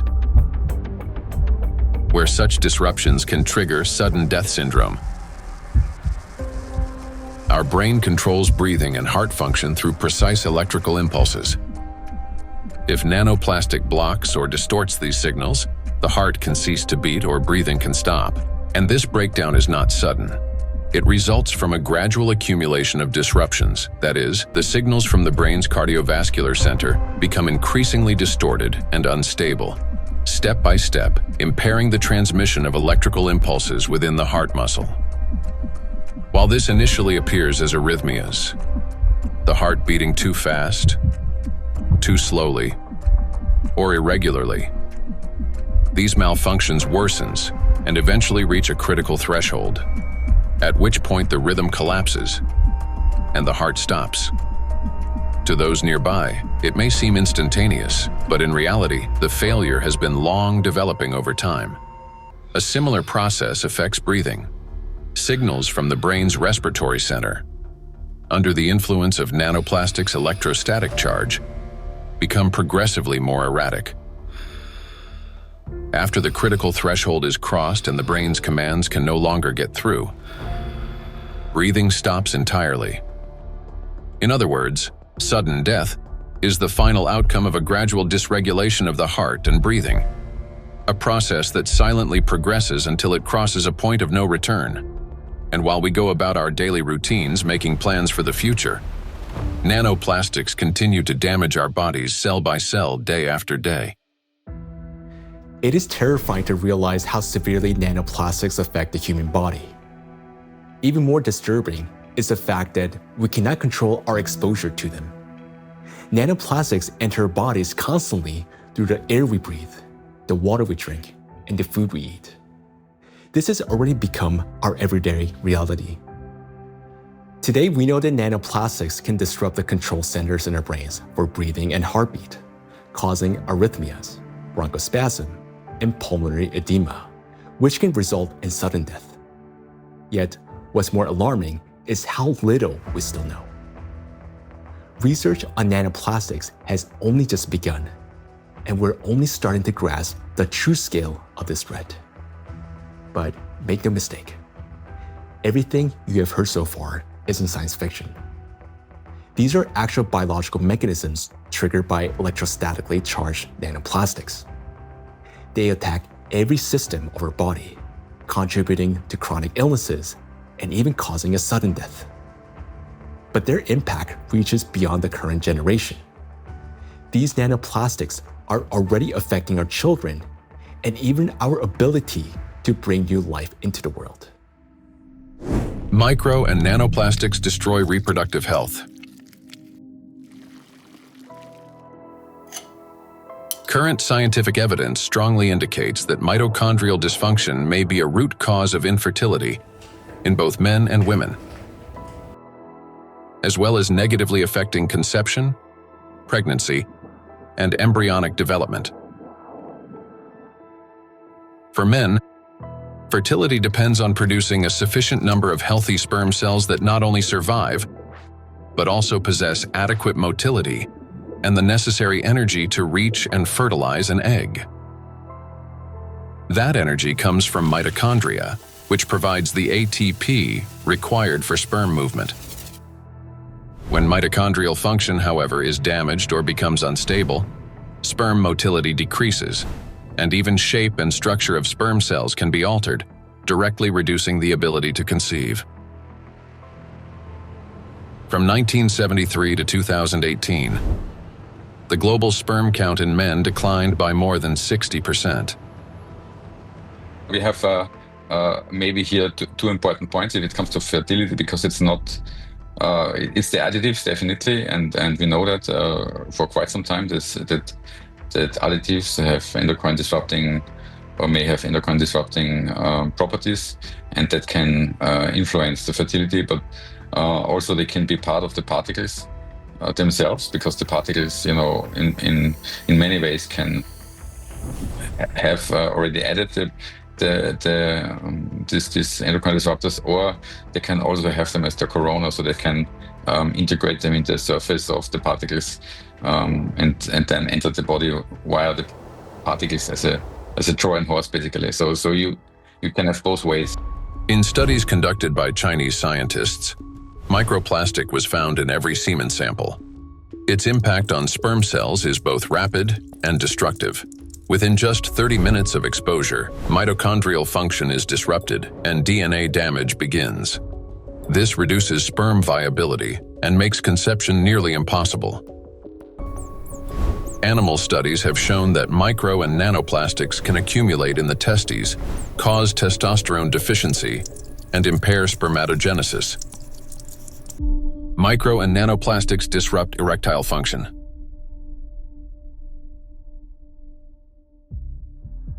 insufficient testosterone production can lead to infertility, reduced libido, erectile dysfunction, and in adolescence, delayed sexual development. Producing testosterone requires large amounts of energy in the form of ATP. Even small amounts of electrostatically charged nanoplastic entering the mitochondria can disrupt their function and decrease ATP production. This, in turn, can lower testosterone levels by 60 to 70%.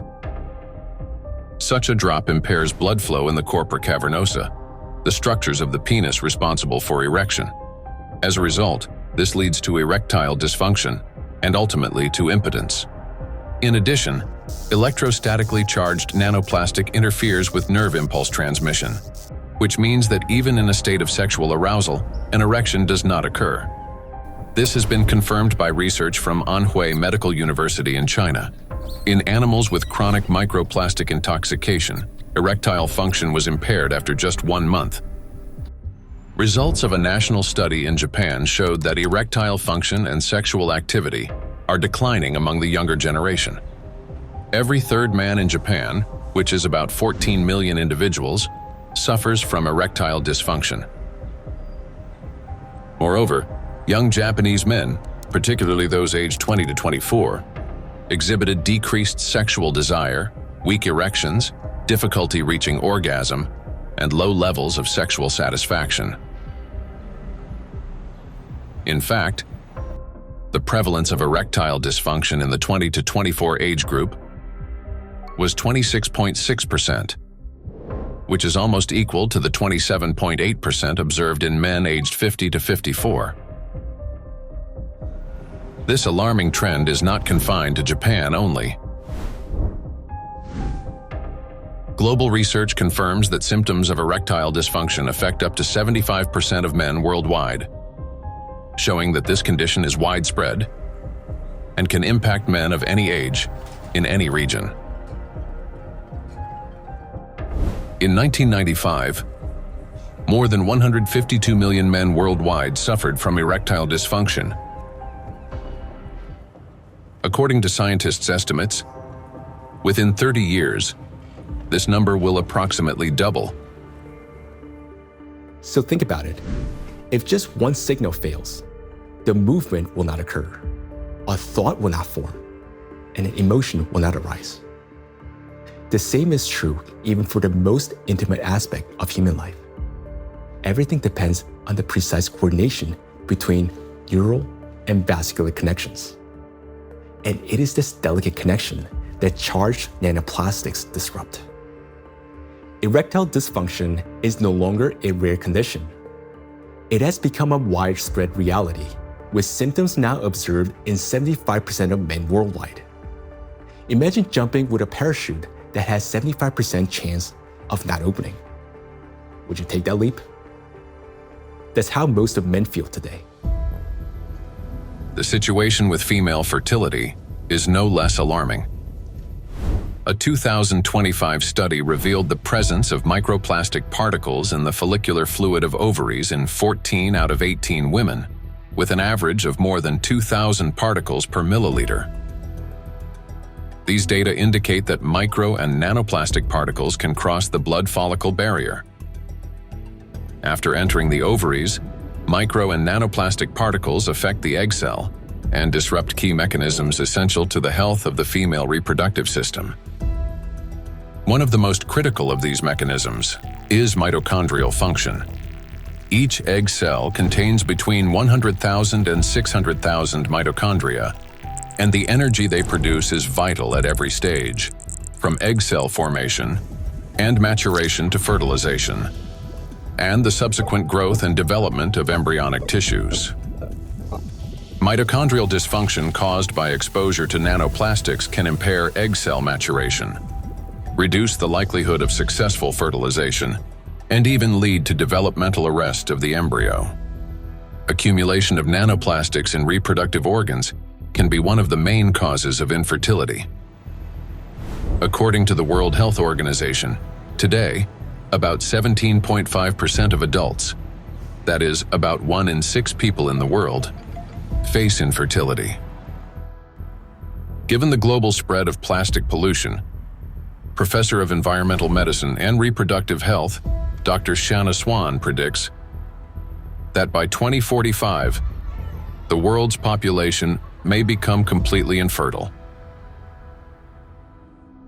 Micro and nanoplastics affect the emergence of life. During pregnancy, a woman's body creates ideal conditions for the growth and protection of the fetus. However, even the placenta, the body's primary barrier between mother and child, cannot stop plastic nanoparticles from crossing through. A research team led by Antonio Ragusa made a landmark discovery when they detected microplastic particles in the human placenta for the first time. Their findings showed that plastic can penetrate a place where no artificial material had ever been found before, the very environment where new life begins. I was in a wonderful place in Italy, in Sardinia, a place called Piscinas, in Sulcis, in the southwest of Sardinia, where the old mining areas are. It's a very remote, beautiful spot where there's nothing around for 6 or 7 kilometers. While I was walking, I suddenly saw these bright, colorful, sparkling things on the beach. I asked my wife, "What is this?" She looked at me a little puzzled and said, "Well, it's plastic." I said, "Plastic? How could plastic get here when there's nothing for 7 or 8 kilometers in any direction?" She looked at me again, with an expression that made it clear how little I understood, and said, "It comes from the sea, of course." And that's when something clicked in my mind. If plastic can spread through the ocean and end up in such untouched places, then it could also reach the inside of the womb, and so inside the bodies of babies. Naturally, from that intuition, I started pursuing this line of research. I'm a gynecologist. I help deliver babies. So I knew about plastics as much as everyone else, until a certain point. But I began reading and studying, and I reached out to some scientists who worked with microscopes. One of them was a brilliant professor working on the opposite side of Italy, in the Marsh region. She used a Raman microscope. A Raman microscope allows you to examine tissues and determine whether they have plastics inside them. Now we call it plastics, for simplicity. But of course, the term plastics covers a wide range of materials. There are dozens and dozens of different plastics. Let's say they are tiny pieces, polymers, that is, infinitely repeated tiny pieces of certain materials that we use every day, throughout the day. So we sent placentas to this professor, and she did an excellent job. She was able to locate and identify plastics inside placentas for the first time.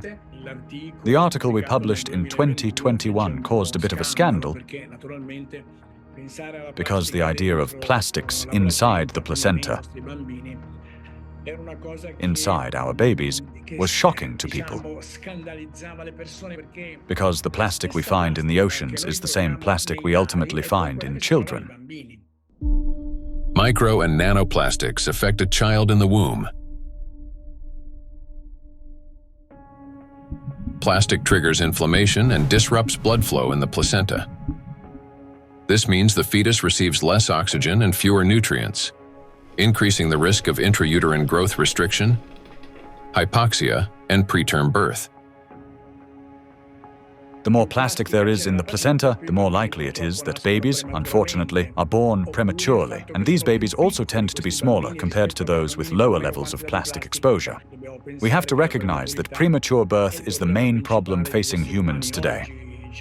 In Italy, it's about 7%. In the United States, where the healthcare system is clearly less effective than Italy's, 12% of babies are born prematurely.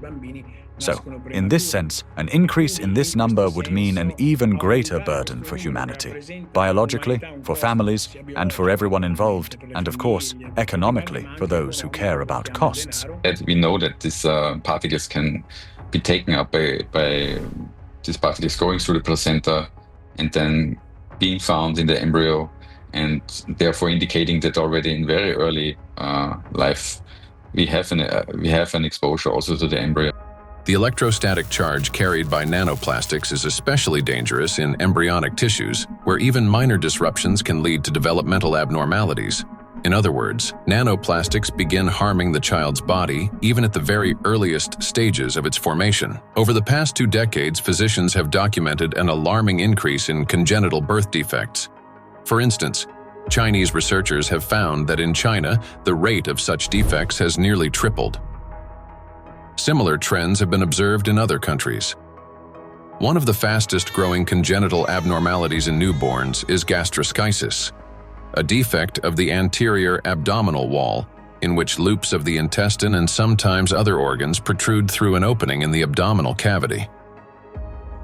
The prevalence of this defect has increased over the past 3 decades.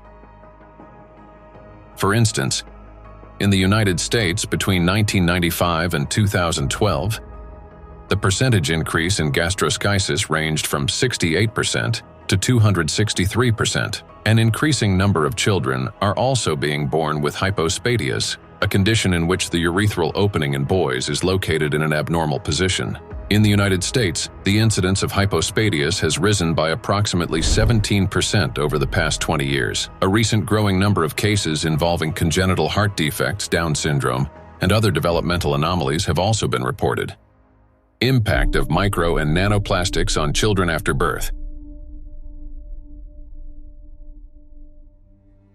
After birth, children continue to be exposed to micro and nanoplastic particles. Plastic baby bottles, food packaging, and toys are all sources of contamination. When a baby bottle containing warm water is shaken, up to 16 million microplastic particles per liter can be released. Hot water and sterilization further accelerate this process. As a result, infants are exposed daily to millions of microplastic particles and trillions of nanoplastics. Scientists have even detected microplastic in human breast milk. Research has shown that nearly 40% of breast milk samples, one of the most essential sources of infant nutrition, already contain hazardous plastic microparticles.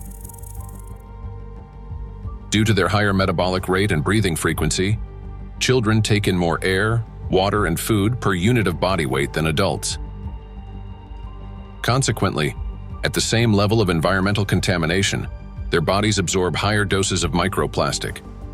Moreover, the protective barriers in a child's body are not yet fully developed. This means plastic particles can penetrate tissues more easily and accumulate at higher concentrations. For example, in children under 2 years of age, the ethmoid bone is not yet fully formed, and its openings are wider, allowing plastic particles to pass more easily through the olfactory nerves directly into the brain. Plastic is an infiltrator, and it's mainly children who are affected by it. In our scientific article that drew a lot of attention and was widely cited, we called them cyborg babies, meaning babies who are made of organic material, but also inorganic material like plastic. These babies are smaller. They generally have smaller brains, and very few end up with lower levels of plastic in their bodies. They're not completely free of it, since plastic is everywhere, but with lower levels of plastic. Because of the electrostatic charge of micro and nanoplastic particles, as well as the presence of bisphenols and phthalates, the endocrine and reproductive systems of children are particularly vulnerable. These substances interfere with the formation and development of the reproductive organs, potentially leading to infertility later in life. Given scientific projections that by 2045 humanity could face widespread infertility, children born after 2020 may have a high likelihood of being unable to conceive their own offspring. I have 2 little daughters, and for me personally, everything we have just heard is terrifying. The truth is that we still don't fully understand the catastrophic consequences of our children being exposed to micro nanoplastics. Or, as Dr. Ragusa put it, they have become cyborg children. We're only beginning to grasp the full scale of this reality. And it is truly heartbreaking to look at small children and realize that they may never be able to have children of their own. Not to mention that their lives are already at risk today. The immune system is also at risk. In early childhood, it is still learning to distinguish between friends and foes. Exposure to microplastics can disrupt this process, increasing the risk of allergies, eczema, food intolerances, and even autoimmune diseases. But it also has long-term consequences by which cell programming determines diseases that will then manifest themselves when a person reaches adulthood. That is, at 40 or 50 years of age. And these are diseases that are currently overwhelming, if not outright damaging, our world. They're the so-called non-communicable diseases: obesity, hypertension, diabetes, and metabolic syndrome. A child's brain is especially vulnerable in the first years of life, a critical period of rapid nervous system development when neurons are formed and complex neural connections are established. However, electrostatically charged nanoplastic can interfere with these delicate processes by inducing inflammation, damaging immature nerve cells, and impeding their development. As a result, memory, attention, and learning abilities may be impaired, and emotional instability can arise. Over time, this may manifest as anxiety, learning difficulties, and episodes of aggression. In addition, studies indicate a potential link between exposure to micro and nanoplastic and the development of autism spectrum disorders. Given the breadth of damage that electrostatically charged micro and nanoplastics can inflict on the human body, the scientific community may need to examine their possible role in the rapid rise of autism more closely. For me as a father, it is heartbreaking to realize how truly defenseless our children are. Micro and nanoplastics start affecting them from the very moment of conception, persist throughout fetal development, and continue their impact after birth. Unfortunately, the illnesses that we have already discussed are not the only conditions that micro and nanoplastics can trigger in children. According to statistics, sudden infant death syndrome is among the leading causes of mortality in infants under 1 year old. This is when a seemingly healthy baby dies unexpectedly, and the cause remains unknown even after all examinations. The number of such tragedies is rising rapidly. In the United States, for example, the number of sudden infant deaths has increased by 12% between 2020 and 2022. It is unbearably tragic when there's no way to protect a child. Micro and nanoplastics and sudden infant death syndrome. Since nanoplastics can cause chronic inflammation in any tissue they penetrate, they can disrupt the formation of neural connections even before birth, including in the regions of the fetal brain that control breathing and heart function. After birth, the damaging influence of electrostatically charged nanoplastics continues. An infant's nervous system is still developing and remains highly unstable. Therefore, even minor disturbances in signal transmission can lead to respiratory or cardiac arrest. These very functions are often impaired in infants who die from sudden infant death syndrome. Moreover, when micro and nanoplastics damage mitochondria, the affected cells begin producing less energy. To compensate for this deficit, they increase the number of copies of mitochondrial DNA and expand their population of mitochondria. Studies have shown that children who died from sudden infant death syndrome had a significantly higher number of mitochondrial DNA copies in their cerebral cortex compared with control groups, suggesting that this number may serve as a biomarker in cases of sudden infant death syndrome. Thus, exposure to micro and nanoplastics may be a key factor in the development of sudden infant death syndrome, as well as in a range of pathologies that contribute to premature infant mortality. We are unable to protect ourselves, and worst of all, our children from the effects of micro and nanoplastics. While modern diagnostic equipment capable of accurately identifying the true causes of disease and death is still not available everywhere, we can say with high degree of confidence that nanoplastics contribute to the development of many illnesses and may accelerate their progression.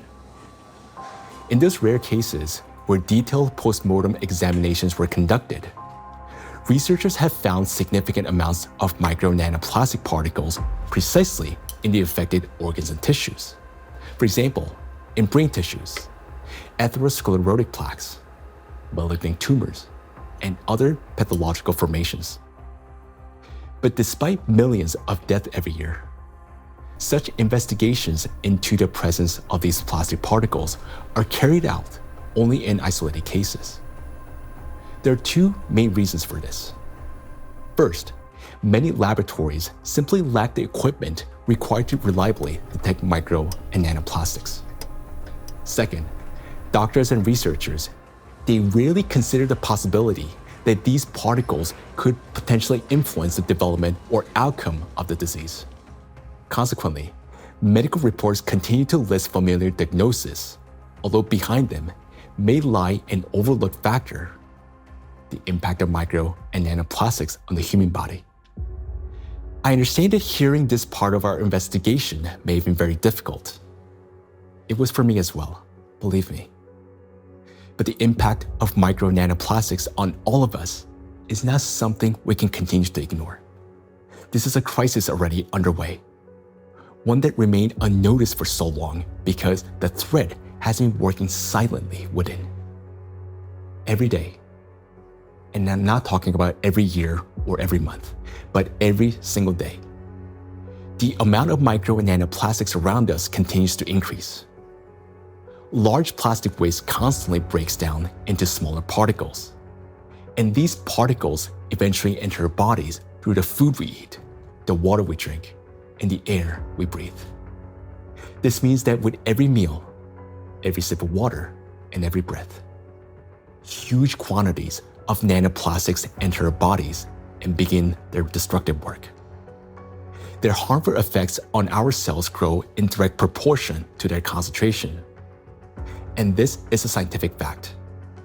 What's even more alarming is that today, there is already so much micro nanoplastics accumulated in the ocean that it will be enough to destroy the entire biosphere, including humans, at least 3 times over. When we hear about threats of such magnitude, our instinct is to run away from them. And I understand that. It may feel like the only logical response is to eliminate plastic from our lives completely, or better yet, to take our family and move to some pristine corner of our planet. But would that really solve the problem? In fact, where could we possibly go to escape micro and nanoplastics? Finding solutions.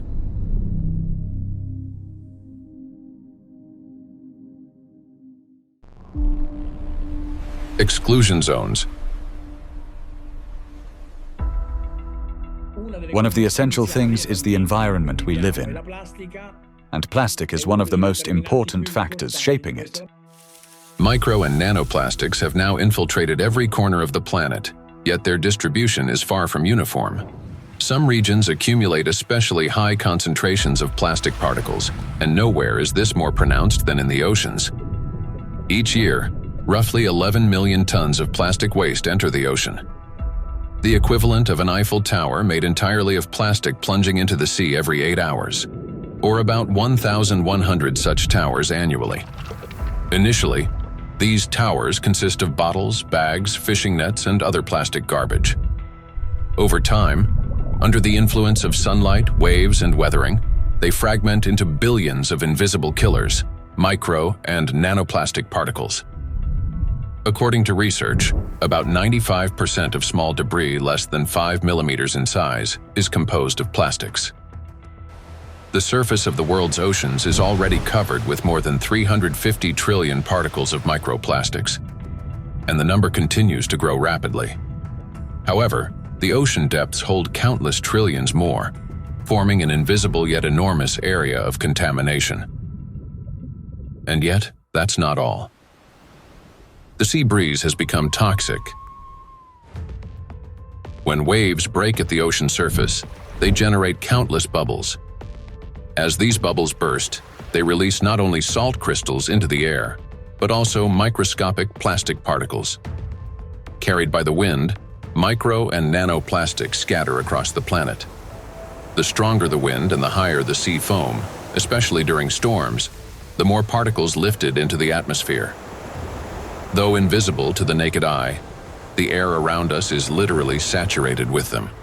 Each year, approximately 136,000 tons of microplastics are carried from the ocean to land by sea breeze. That is more than 370 tons every single day. In the atmosphere, plastics are transported thousands of kilometers by air currents. They settle in dew and fall to the ground with snow and rain. The coasts and coastal regions are the first to bear the impact. A study conducted in a coastal city in eastern China found that a person can inhale up to 1 million microplastic particles per year simply by spending time outdoors. The greatest danger comes from particles smaller than 100 micrometers, which can easily enter the respiratory tract. Dr. Sarju Ganatra is a cardiac oncologist and director of the Cardiac Oncology Program at Lehigh Hospital and Medical Center. He leads research at the intersection of cardiovascular medicine, oncology, and environmental sustainability. According to his study, which was presented to the American Academy of Neurology, living in coastal areas is associated with an increased risk of brain and mobility disability.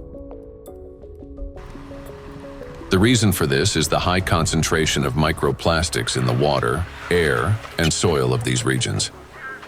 It's alarming, truly, that what we are seeing, that people living close to the coastal water with high amount of microplastic concentration in the seawater, they have higher prevalence, higher rates of various cardiovascular disease, stroke, diabetes, and other metabolic conditions, as well as cognitive mobility and self-caring disabilities and abilities to live independently essentially are less in that population.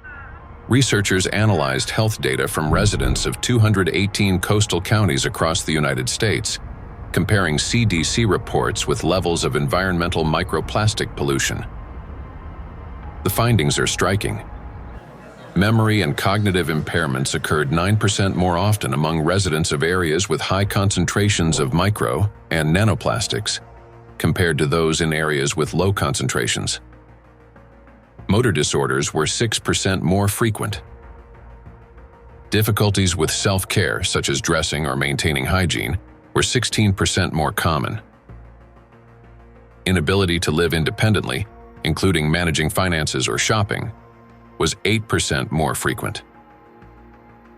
In coastal regions, where the concentration of micro and nanoplastics far exceeds that found in inland, people are already paying the price, not only with their health, but with their lives.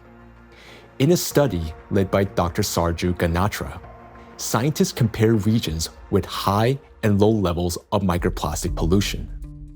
But this raises an important question. That is, what does low level mean today? To answer this, let's look at the numbers. Dr. Ganatra defined a low level of contamination as one tiny plastic particle per 200 bathtubs filled with seawater. At first glance, that might sound negligible. But when that single particle breaks down into nanoscale fragments, the number of particles increases not by tens or hundreds, but by millions of times. Let's consider a simple calculation. Suppose the volume of one such tiny plastic particle is just 1 cubic millimeter, roughly the size of a grain of sand. Over time, it breaks down into many smaller pieces. Now, if we assume that this single microparticle disintegrates into fragments about 100 nanometers in diameter, that would generate about 1 trillion particles. And if their size decreases to 10 nanometers, the number would skyrocket to 10 to the 15th, or 1 quadrillion nanoparticles, all from a single microparticle. So what does this mean in practice? It means that even one glass of such clean water, which hardly exists anymore, would potentially contain about 5 million nanoplastic particles. And for the human body, after drinking just one glass, at least 5 million cells will be put at risk. So can this so-called low level of contamination truly be considered safe? Each of those 5 million particles entering a body can trigger inflammation, cause hypoxia, and disrupt communication between neurons. Note that these effects aren't always immediately noticeable. A mild headache, occasional fatigue, anxiety, or difficulty concentrating. All these may be early warning signs of cognitive decline, neurodegenerative diseases, disability, and ultimately, death. These symptoms are particularly evident among people who live or spend significant time near the coastal regions. And the decline in their health is an early warning sign, a reflection of a much larger crisis unfolding across the world. Do you remember Professor Gundodu saying that the coastal countries of the Mediterranean don't have an adequate waste management system? Well, according to research, the concentration of microplastics in this region is about 4 times greater than North Pacific Ocean, where, by the way, the Great Pacific Garbage Patch is located. And in addition to 5 already known invisible garbage patches, researchers have identified a 6th garbage patch hidden in the Mediterranean Sea. It's called invisible because it consists mostly of microplastics. And unlike other oceanic garbage patches, which are at least far away from the densely populated coastline, this one is surrounded by 21 countries. It's a home to nearly 500 million people. We can say that this is the most dangerous garbage patch of the planet, because here, the plastic has already broken down into small sizes that are dangerous for life. Everyone living in the Mediterranean is constantly breathing air with an extremely high concentration of micro-nanoplastics. This is an extremely dangerous zone that should have been long ago been designated as an exclusion zone. Now, recall the battery example and imagine how many charged particles are present and how much energy is concentrated there. That's why the Mediterranean Sea is warming faster than the rest of the world's oceans. This is very serious because Mediterranean plays a key role in shaping the climate of Europe and the Mediterranean countries. It affects the weather patterns, rainfall distribution, and even the ecosystems of the entire region. It is precisely this extreme warming here, driven by micro and nanoplastics, that is intensifying the climate anomalies, extreme weather events, and even natural disasters throughout the Mediterranean. Meanwhile, the amount of micro and nanoplastics continue to rise with every passing minute. And what worries me personally is that people do not know this and continue traveling to these regions, often with their children, thinking that they're going there to rest and recharge, when in reality, they're entering a zone of extreme danger. So the things that once symbolized health, freedom, and luxury, a yacht on an open water, a villa by the sea, or even a private island in the ocean, they're now slowly turning into exclusion zones. For now, this problem is mainly recognized by scientists, but it will soon become impossible for the public to ignore. And when that moment comes, mass migration from coastal regions will be inevitable. Thus, if we fail to find a solution, the economic losses will be enormous, as the tourism industry will collapse and luxury resorts on the coast will be deserted. Yet, the threat doesn't end there, because the tiny plastics are constantly spreading by the atmospheric circulation and contaminating everything in its path. We have done experiments on the samples in Siberia, on samples in the north and south and polar regions, and we found in many of those we found nanoplastics. So most of the areas that are considered pristine are at least episodically polluted by nanoplastics via air. we measure around 20 nanograms per cubic meter of air on average. And this is pristine and clean air, and you think it is nothing here, but it's actually almost always something. Today, forests are also at risk of becoming exclusion zones, as they've already turned into massive reservoirs of micro and nanoplastics. I understand that our instinct, especially as parents, is to search for cleaner and safer places like coastlines and forests where the air feels fresher. But the paradox is that these very places have already become some of the most dangerous environments for human life. Let me give you an example. In a large city, an adult might inhale up to 106,000 microplastic particles during a 2-hour walk. Yet, in areas near the bodies of water, that number far exceeds that, and those 2 hours may be enough to trigger a cascade of diseases, whereas for some individual, a fatal outcome. It is important to understand that when a single micro or nanoplastic particles enters a cell, it destroys more than just that one cell. After the cell dies, the plastic particle is not eliminated from the body. It continues to move throughout the body, damaging other cells and triggering a chain reaction of destruction. This process is endless because plastics, as we know, can recharge and retain electric charge. The more microplastics enter a body, the faster this destruction spreads cell after cell, organ after organ.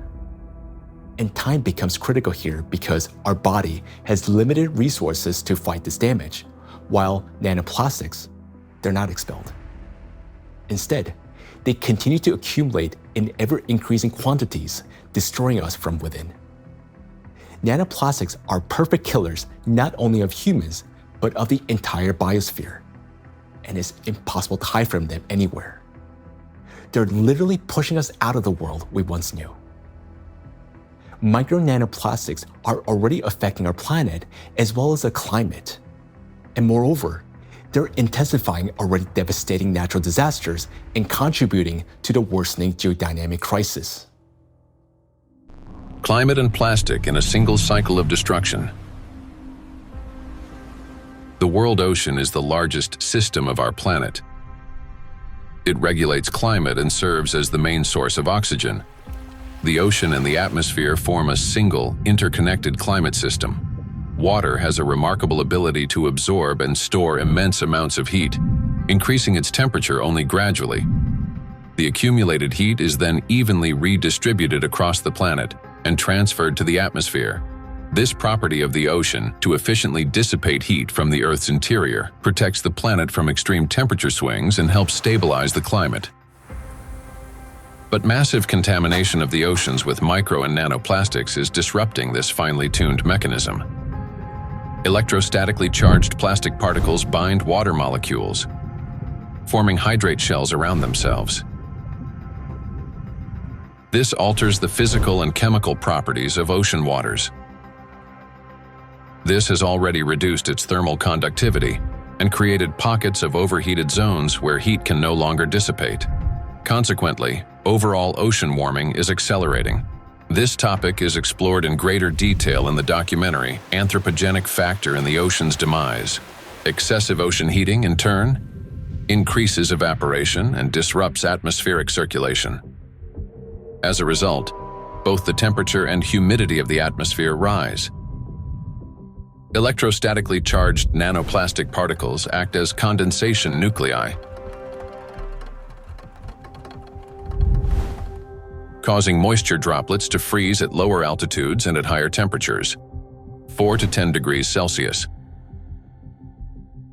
This accelerates cloud formation and contributes to abnormal weather events, large hail, extreme downpours, and disruptions of the hydrological cycle. Charged plastic particles are already influencing weather formation, affecting flight safety, cloud development, and even where and how the precipitation occurs. In other words, microplastic has already become a driver of climate instability. we know what particles doing in the air. They produce clouds. If you know, if we have a particle in the air, the water vapor sits on these particles and forming clouds. So therefore, we want to understand how much nanoparticles influence the formation of clouds. And therefore, of course, in the alpine region, it can trigger the cloud formation and so also thunderstorm or extreme weather events. When you have a big storm event, many micro nanoplastics get released from the environment when they have been trapped in the soil, in the riverbeds, on their surfaces and things like that, and get mobilized in the air. So you then after storm, you have even more pollution. This process sustains itself, creating a feedback loop. Ocean warming increases water evaporation. Even more nanoplastic rises into the air with the vapor, and even more energy accumulates in the atmosphere, further heating the ocean. According to data, every degree of warming increases air humidity by 7% and lightning frequency by at least 12%. Thus, more heat, more moisture, more plastic in the air, more lightning, and the cycle continues endlessly. Observed trends indicate that this energy buildup is accelerating exponentially. And with each passing year, climate anomalies are becoming more distinct and more destructive. We are seeing the hottest summer in Europe after having a record-breaking summer last year. Similarly, here in the northeast of US, we are seeing record-breaking temperature. Every year for last 2-3 years, we are saying, oh, this is the hottest day. And then the next year comes and there is a new hottest day. The nighttime temperature in Southeast Asia is not dipping at all in many places and kind of trapping the heat. So our body is not getting even that relief at nighttime. There is increase in air pollution. There is increase in all sorts of chemical pollution. And so if we think about this holistically, it's a huge impact on the planetary health. And I think this is a time, this is a reminder that we are part of the planetary system. We belong to it. We are not separate from it. And until we think holistically, I think, we'll define one issue, we'll define one threshold, we'll continue to go after that, maybe even solve it scientifically. But until we think holistically and act holistically as a community, as a society, I think we are in trouble. We have reached a critical point where it's no longer possible to solve the climate crisis without simultaneously addressing the plastic pollution, and vice versa. The two are interconnected, each reinforcing the other. And as we continue to study this issue, the picture becomes even more alarming because we're now beginning to understand what is truly happening. I am. Both for myself and my family, but also for the future generations. There was a time where I thought that, the climate change is real, of course, but this is for future generations to be affected by, and I was still equally concerned. But in no time, and I would say in less than 5 to 10 years, we started from that mindset and time frame. Within 5 to 10 years, we started feeling it, getting impacted by it in our day-to-day life. And so it's more concerning than ever before. And the timeline, which was predicted previously, has shortened exponentially.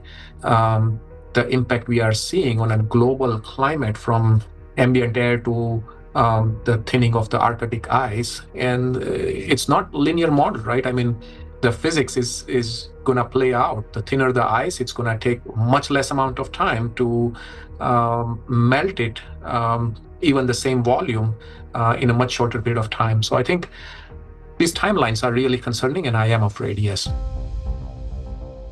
Indeed, many signs indicate that our planet's energy balance has been disrupted, and natural processes are intensifying exponentially.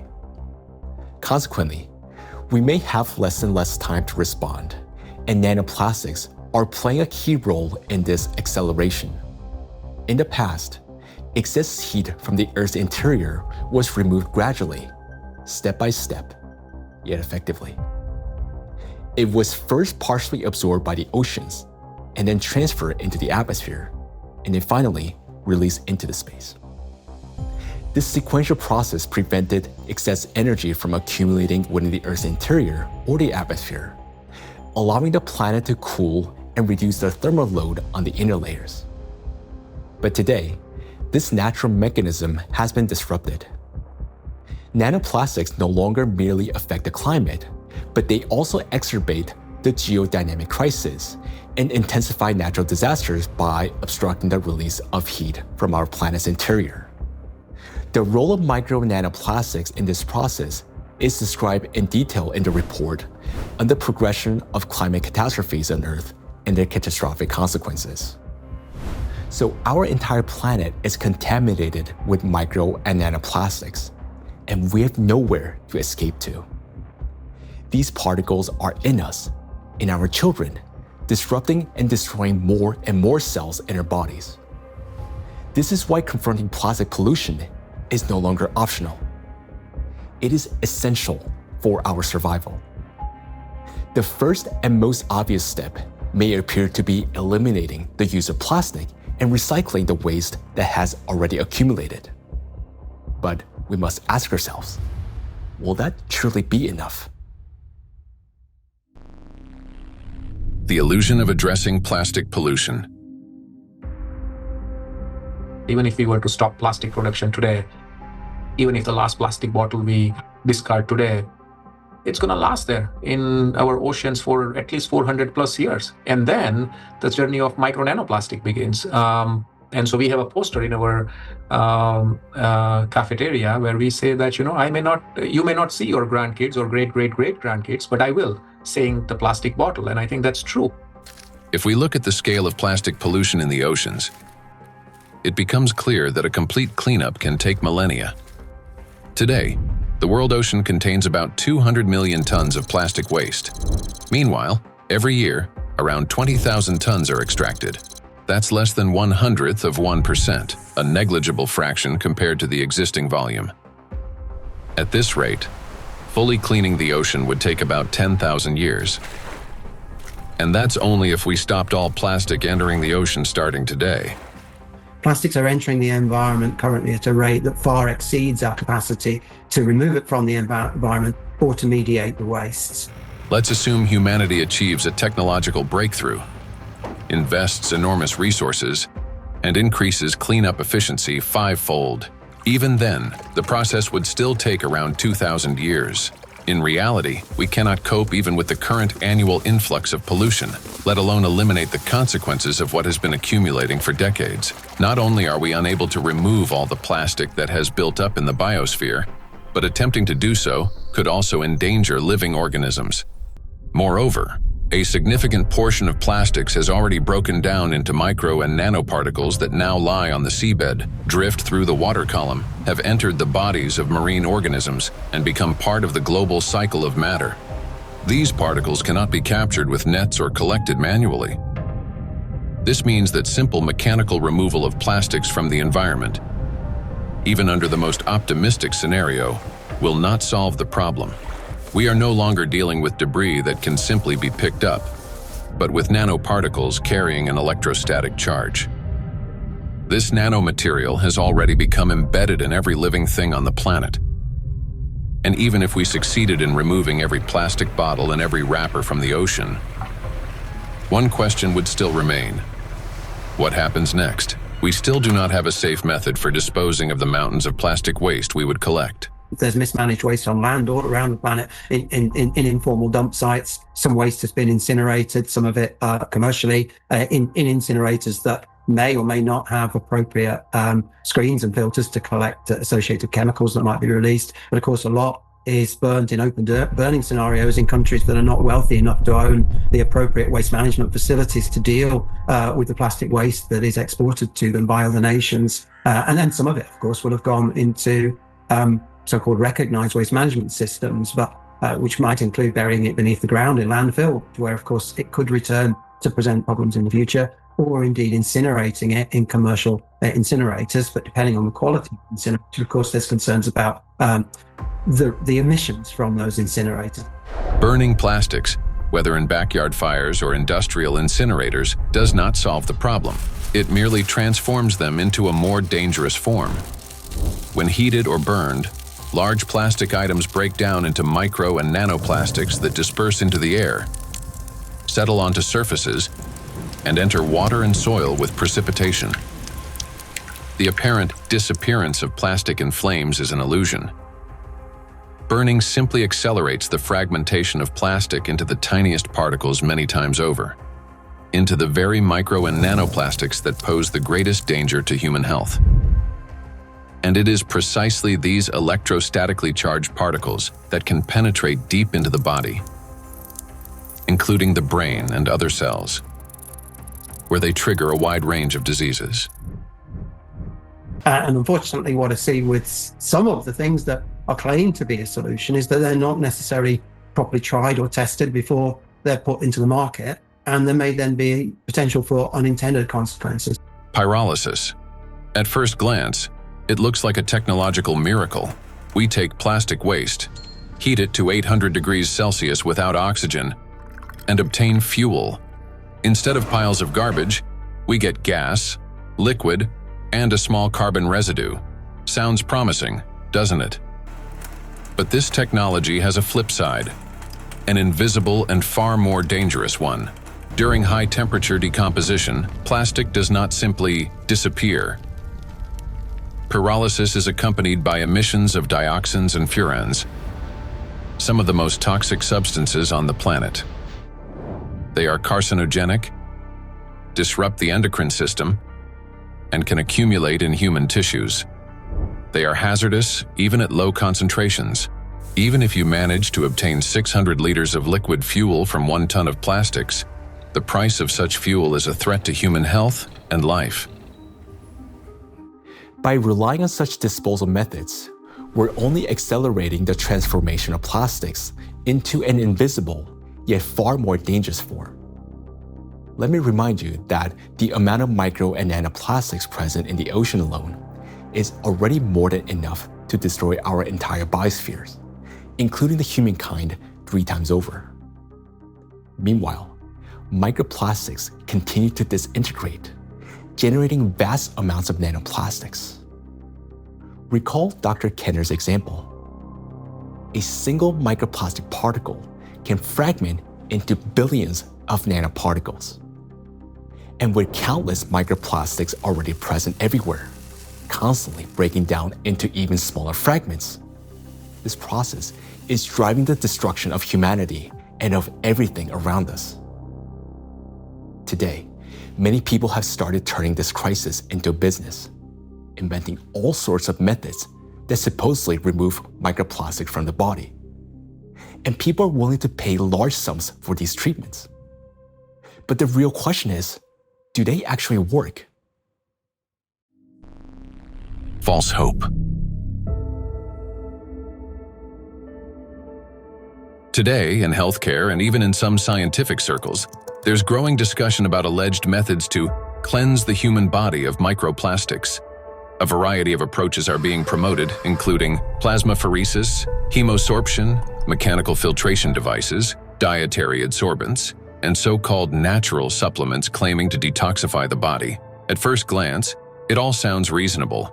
If there's something toxic in the body, it should be removed. But the truth is that these methods don't actually solve the problem. I don't think any scientifically proven techniques exist to filter out the micro nanoplastic from the blood. It gets deposited in the organs themselves, which is not really something you can filter out by sending the blood to some filtration machine. Nanoplastics have already penetrated inside human cells. They are not just circulating in the bloodstream like an unwelcome guest you can simply escort out. They have become part of the body's internal environment. Yes, we can cleanse the blood with sorbents or filter plasma. But how effective can such procedures truly be? We started this plastic production and the usage of these materials, which have a lot of, positive effects. That we in the hospital, I just, when I look around in my, daily work environment, I guess that 80% of everything I touch in the hospital is of plastic, starting with my gloves. And probably 80-90% of the machine itself is made of the plastic. And that's a very important point for healthcare. What's more, the very solutions used for blood purification procedures also contain plastics. So we end up with a paradox. We are using plastics to try to eliminate the consequences of plastics. Such procedures may indeed reduce the overall toxic load, but they don't address the core issue. They don't extract plastic from cells, don't neutralize its electrostatic charge, don't restore disrupted signaling pathways, and don't protect the brain, immune system, or mitochondria. An individual has every right to try such methods. It is their personal choice, but it's important not to harbor illusions. Those procedures will not restore lost health. Moreover, plastic isn't just a material used for packaging and household goods. It is the backbone of modern industry, healthcare, transportation, electronics, construction, and even space technology. It's the second most common material on Earth after concrete, so it's extremely widespread. I think going forward, it's going to be really important that we retain the important uses of plastic, because plastics are not here the enemy. It's not a treaty about not producing plastics. It's a treaty about ending plastic pollution, not ending the production of plastics. And plastics have the potential to bring clear societal benefit. That is why the main goal today isn't to stop plastic production, but to find ways to reduce the impact of micro and nanoplastics on human health and the environment.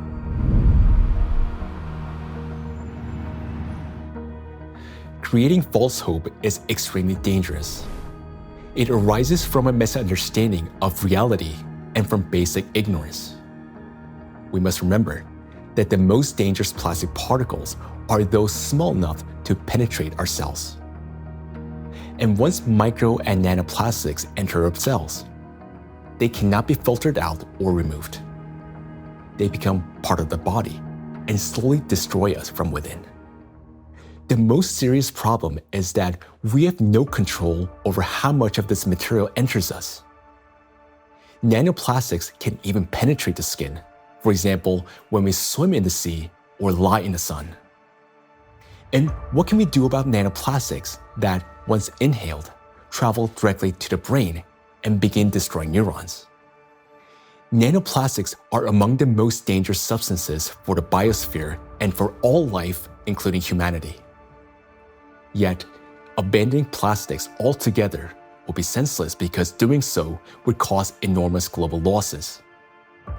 Synthetic polymers, including plastics, form the backbone of countless modern industries, from medicine and nanotechnology to flexible electronics, neuromorphic hardware for AI, aerospace structures, automotive manufacturing, and construction. Their versatility, ease of shaping and processing, compatibility with other nanomaterials, and scalability have made them the foundation of our modern progress. The solution, therefore, is not to eliminate plastics, but to ensure that they no longer threaten life.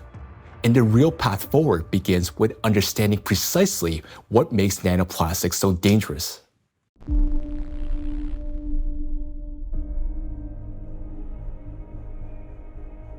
Now, we already know that electrostatic charge is the basis for their destructive power. It is this charge that allows plastic particles to cling to membranes, cross biological barriers, including the brain, bind to proteins, and interfere with genetic processes. The charge transforms plastic from something inert into a tiny, yet powerful destructive force within the biosphere and humankind. Understanding this, the scientific group of ALLATRA was the first to propose a strategic direction, that is, to deprive nanoplastics of their ability to accumulate and retain electric charge. Note that countless nanoparticles exist around us, yet most do not penetrate or destroy our cells. Only plastics do because of their electrolyte behavior. Thus, if we can eliminate this property, then we can turn micro nanoplastics into inert and harmless particles that no longer pose danger to us or to the biosphere. Now, how did the scientific group of ALLATRA come to understand this and become the first to propose a solution?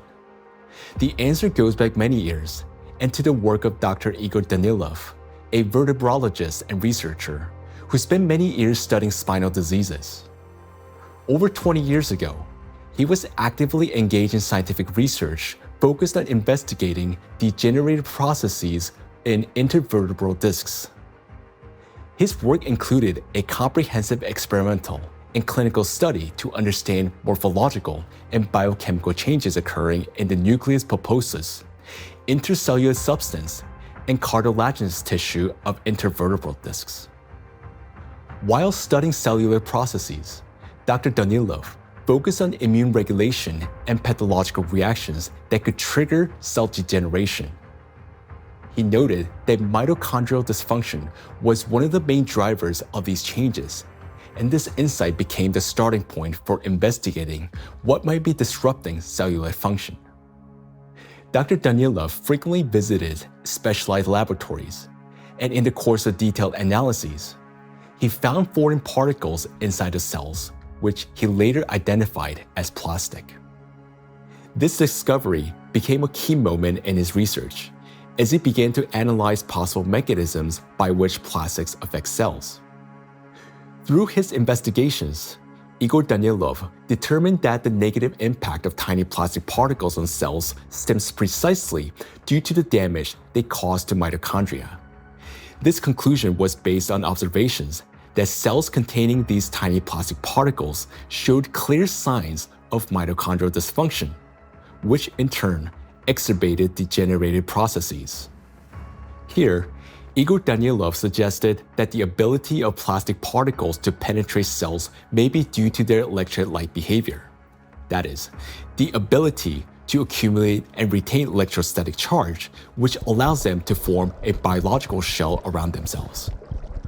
This property enables the plastic particles to enter cells easily, avoid detection by the immune system, cross protective biological barriers, including the blood-brain barrier, disrupt normal cell function, and provoke degeneration and cell death.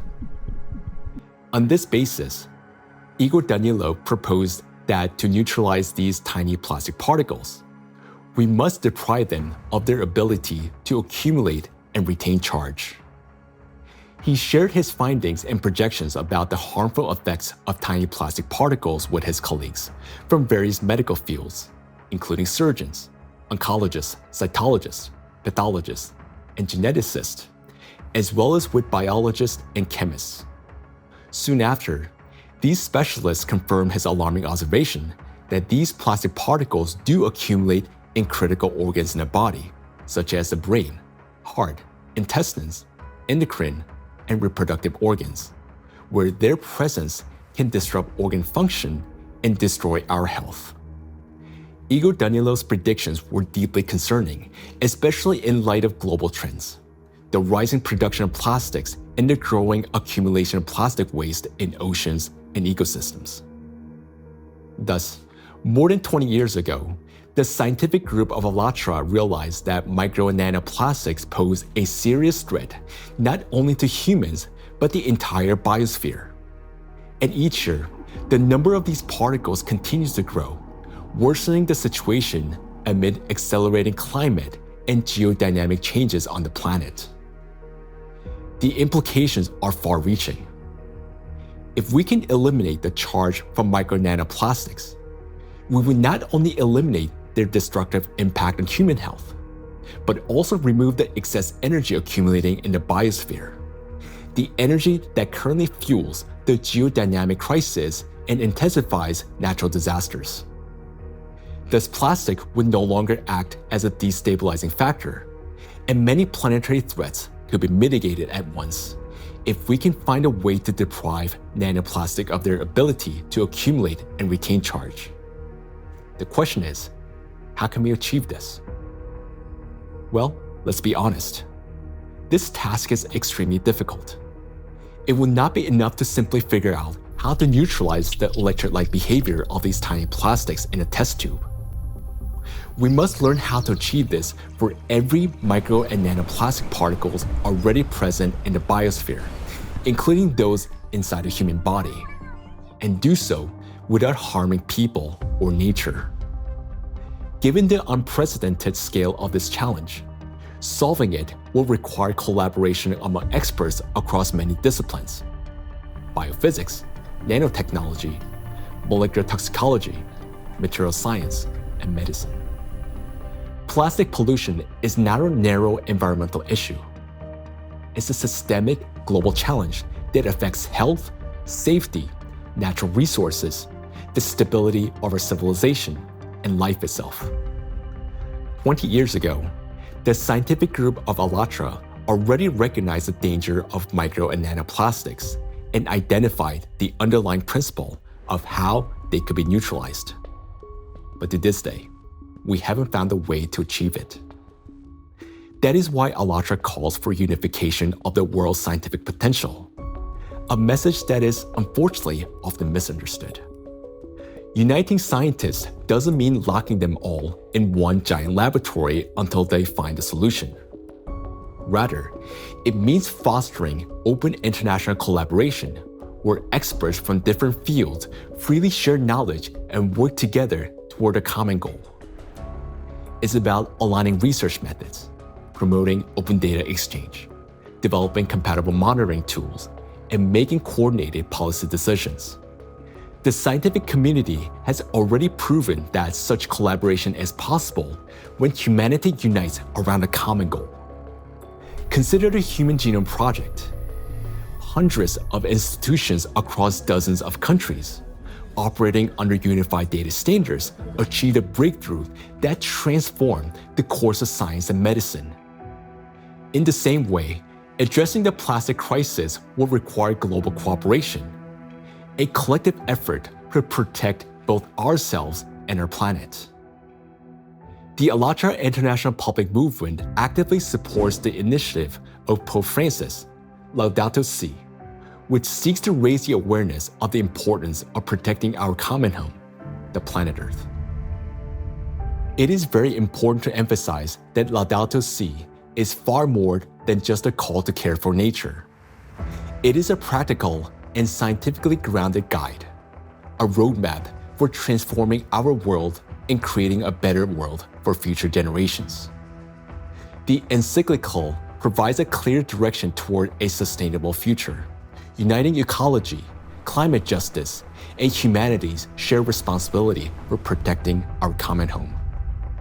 The ALLATRA movement, fully embracing these principles, views Laudato Si as a powerful catalyst for global cooperation in addressing environmental and social challenges, and preserving the delicate balance of our planet.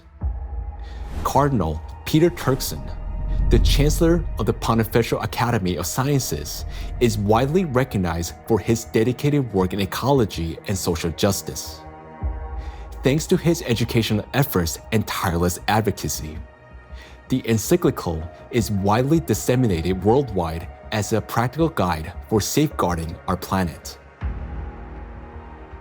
It is a great honor for us to introduce Cardinal Peter Turkson, who will speak about the efforts being made to promote the encyclical Laudato Si and to put its principles into practice. So, question is, how can we get Laudato Si to be widely read? Of course, it's a book that is there. I have presented it at the United Nations. I presented it at UNESCO in Paris. I presented it at Davos World Economic Forum. So I've talked about Laudato Si in several environments. I've also had a chance to present it even in university groups. Ohio State was the first group that wanted to hear about Laudato Si. And since then, I've been in Dayton, I've been in San Diego. And therefore, to get Laudato Si well known, we decided to create what we call Laudato Si Action Platform, which identified, in fact, 7 actors of Laudato Si. So churches means churches, mosques, synagogue, all places of worship, places of studies, basic university type of studies, educational centers, offices and factories. So we identified these 7 groups and say, okay, follow a team for 7 years and see what you get. Okay, all of that was to popularize the content of the encyclical Laudato Si and to encourage and enable people to put it into action or practice. So it's not just something written, but something that's actionable. And 10 years now, okay, this is 2025. Laudato Si was published in 2015. It's difficult to identify or talk about places we still have not heard of it. Personally, and from the point of view of our force, we've had occasion to kind of talk about this to different audiences and constituencies, but I still would not say that because of that it's known worldwide and by everybody and for everybody. We've tried our best and we'll continue to talk about it. And Pope Francis, to give this a big push, decided to create what they call Borgo Laudato Si. Over here in Rome, another initiative to get it known has been the development of what they call Laudato Si Diploma. There are various initiatives trying to do this. And the moment we get this established in universities, it attracts a lot of young people. And so, it becomes an occasion to spread knowledge of Laudato Si words. For its scientific and social contribution to the protection of our planet, ALLATRA received the blessing of His Holiness, Pope Francis.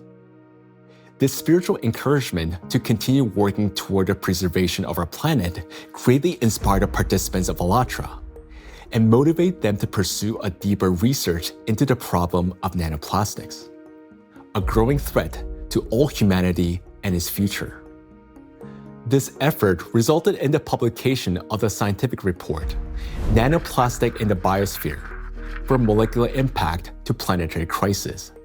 And this was presented for the first time in May 2025 at the International Conference of the Centesimus Annus Pro Pontifex Foundation in the Vatican by the President of ALLATRA, Marina Ovtsinova. This documentary is based in part on that scientific report.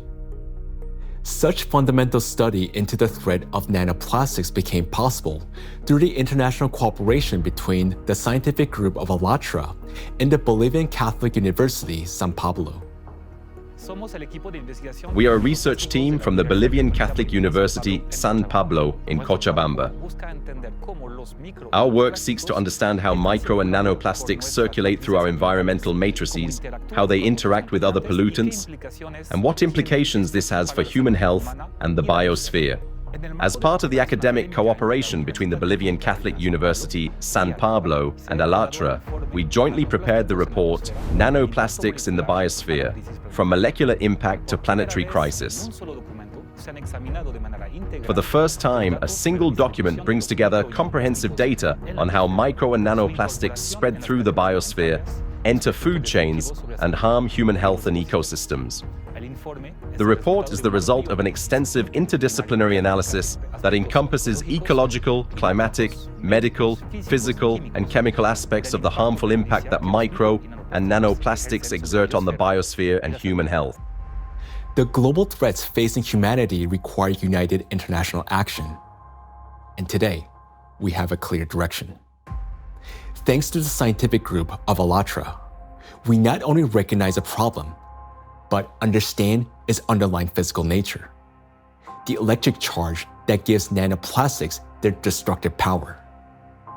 By addressing this cause, that is, by removing that charge and disarming the killer, we can give the biosphere and ourselves a chance to prevail.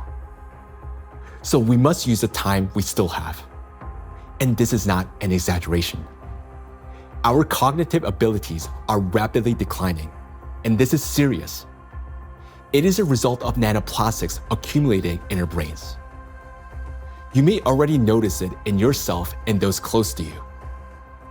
Unless we act, it will only worsen year after year. And now, you will learn why. The Age of Intellectual Extinction. Throughout the 20th century, scientists observed a trend. Since 1932, IQ scores had been steadily rising. This phenomenon became known as the Flynn effect. However, among generations born after the 1970s, the rise in IQ has reversed to a gradual decline. Mandatory IQ tests for military personnel in various countries show a decline in scores since the mid-1990s. According to another study conducted between 2006 and 2018 at Northwestern University, Americans showed a decline in IQ across 3 out of 4 cognitive areas. This decline in average IQ has been termed the reverse Flynn effect. In 2025, the scores of U.S. high school students on major math and reading tests dropped to the lowest levels ever recorded. Their average math score was the worst since the current version of the test was introduced in 2005, while reading scores were the lowest since testing began in 1992. Similar trends have been observed in other countries. The steady decline in IQ continues to this day. Intelligence scores are no longer rising. They're slowly, but surely falling. But what lies behind this troubling trend? One important correlation stands out. The decline in average IQ coincides with the exponential rise in plastic production and pollution. Take a look at the graphs. The more plastic, and therefore the more micro and nanoplastics in the environment, the lower the IQ. This shows a clear link between increasing the amount of plastics and declining cognitive abilities. And that is deeply alarming. This isn't just a statistical correlation. As plastic production has skyrocketed, our daily exposure to micro and nanoplastics has risen with it. Charged plastic particles can easily pass through biological barriers, including the blood-brain barrier. Once inside the brain, nanoplastic particles accumulate not only in neurons, but also in glial cells, the very cells that nourish and protect neurons and help form neural connections. There are many more glial cells in the brain than neurons themselves. Electrostatically charged nanoplastic disrupts the function of glial cells, triggering inflammation and chronic stress, setting off a continuous cycle of destruction inside the brain itself. For the brain, chronic stress and inflammation are like a computer running on a critically low battery. When the battery is nearly drained but dozens of programs are still running, the system automatically switches to power-saving mode, shutting down energy-intensive applications to avoid overheating or freezing. Our brain works in a similar way. When stress and inflammation reach a critical point, the brain, like a computer, will eventually shut down its most energy-demanding regions to survive and conserve energy. The first to go offline is the prefrontal cortex, the youngest and most complex part of the brain. It's considered the control center, responsible for such essential functions as intelligence, behavioral regulation, and the ability to think logically, consistently, and rationally by comparing facts and drawing conclusions. The most dangerous part is that the shutdown of the prefrontal cortex happens silently, without our awareness, and we won't even realize it. The brain will switch to its basic survival programs. The ancient rapid response system, the limbic system, takes over. Its key structures, the amygdala and hypothalamus, trigger the fight, flight, or freeze reaction, fast, impulsive, and without time for reflection. These systems will still stay active for a while because the brain identifies them as critical for survival. As a result, rational decision-making gives way to panic. Creativity and intelligence are replaced by degradation and dullness. Empathy fades, replaced by indifference or aggression. Electrostatically charged plastic particles that enter the brain interact with neuronal membranes, activating microglia and continuously fueling oxidative stress and chronic inflammation. Prolonged stress literally reshapes the brain. In the prefrontal cortex, the center of analysis and control, neural connections weaken and disintegrate. Similar changes occur in the hippocampus, the region responsible for memory and learning. Neural connections fade away, and the hippocampus deteriorates. In the amygdala, the centers of fear and anxiety, the opposite happens. Connections strengthen, anxiety and aggression intensify, and panic attacks may develop. The brain reorganizes itself. Instead of thinking and analyzing, it starts operating on instincts. In doing so, it loses the ability to recognize real danger and respond appropriately. This isn't a temporary reaction. It's a fundamental restructuring of the brain. The capacity for learning, cooperation, and rational decision-making declines. This may help explain global trends we see today in society. A decline in average intelligence, a rise in anxiety and depression, an increase in aggression, impulsivity, and issues in social relationships. As the amount of plastic in the environment continues to grow, the reverse Flynn effect will only become more pronounced. People won't just become less intelligent, they won't even realize it. They'll become captives of a reality distorted by their own brains. As a result, humanity will lose the ability to perceive the world, events, and even obvious threats adequately. They'll no longer be able to connect facts logically, and therefore will lose the ability to make sound decisions. That will mark the end of human thinking. Our cognitive decline is already underway. This is not a prediction, but reality. Plastics are making us less intelligent and less capable of responding to crises. They're damaging the regions of the brain that are responsible for memory, attention, problem-solving, and creativity. The very abilities we urgently need to achieve scientific breakthroughs and to find a way to neutralize the threat posed by micro and nanoplastics. And we have very little time left to make the right decisions. Yet, the loss of intelligence is not the worst that awaits us.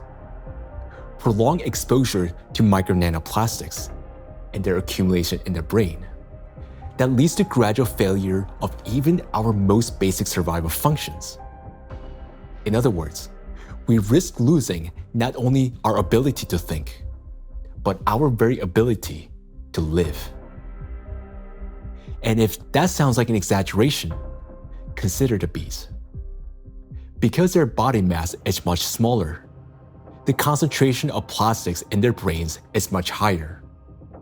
They already live in the world that we are now rapidly entering. Microplastic can enter a bee's body through its thin cuticle, or along with food.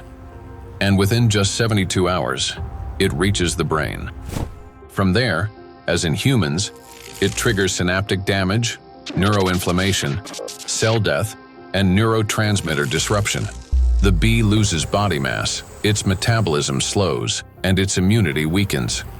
Its sense of smell, memory, and navigation begin to deteriorate, and bees stop recognizing their own colony and can no longer find their way back to the hive. With prolonged exposure to nanoplastic, the damage becomes fatal. The bee's nervous system collapses under the strain, and some simply drop dead in mid-flight. Look at this photo. You can see the brain of a bee that has been penetrated by nanoplastics. This amount of nanoplastics was enough to cause serious cognitive impairment in the bee. What is a critical point beyond which, like the bee, we stop recognizing the world around us and die on our way home? If nothing changes, this is a future that awaits us. It's also important to acknowledge that there is no safe level of these chemicals in the body. So while the manifestation may take time at a lower doses, it is not immune, that at lower dose it's safe to have that. And why is it important? I think it's important for so many reasons, because as soon as we define the threshold,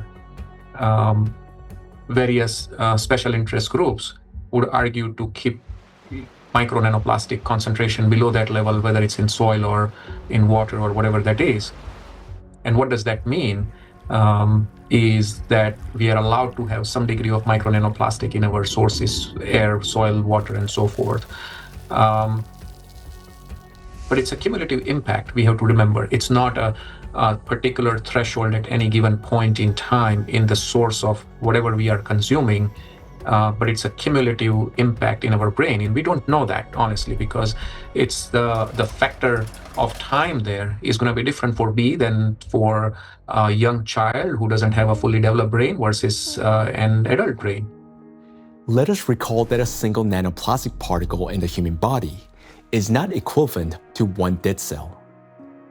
After destroying one, the same particle does not stop. It continues traveling through the body, killing one cell after another. So even the tiniest amounts of nanoplastics will damage the brain. And that's why there's no such thing as a safe concentration. And there will never be. The only difference lies in the rate of destruction. That is, the more nanoplastics there are, the faster the process.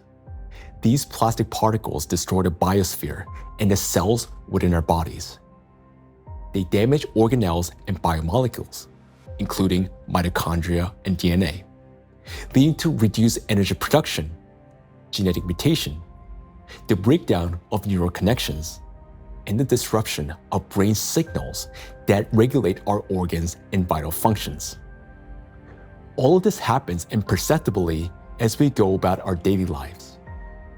Yet, inside the brain, a silent systemic destruction is already underway. The question is, will we as humanity recognize the full scale of this threat in time and find a way to strip micro and nanoplastics of their ability to accumulate and retain electric charge? A threat that must not be ignored. The more I've learned about nanoplastics and how widespread they are and their harmful biologic effects, the more I am really, really concerned about just exactly what's going on, how much it's going to affect now us and future generations, and it's very sobering. And I think it's very important that people need to understand that it's maybe not a big, plastic part which is out there somewhere, but it's the breakdown of those particles, even smaller of these products, in all the time smaller particles, which is then the big danger for us, and that is, I think, something which needs to go into the head of people, because then and in their minds, so they understand that this is might be an avalanche which comes down the road, but it will come. Or might come, if we don't do anything about it. So that's my point here. So we can't just leave it like that, The most frightening aspect is that nanoplastics interfere with the most fundamental processes of life. Their electrostatic charge breaks bonds, distorts bioelectric signals, and destroys the harmony that exists between cells and entire organisms. It also disrupts the impulse of life, the signal that links a bee to a flower, a tree to the forest, a neuron to the brain. It silences rhythms that have resonated in unison for centuries. This is a threat that cannot wait. It must be confronted now. It is a matter of survival. We can do as much, research, and scientific community does whatever it does, but until this alarm goes to the public, nothing will change, right? It's not a science problem anymore. Science has clearly shown what it wanted to show.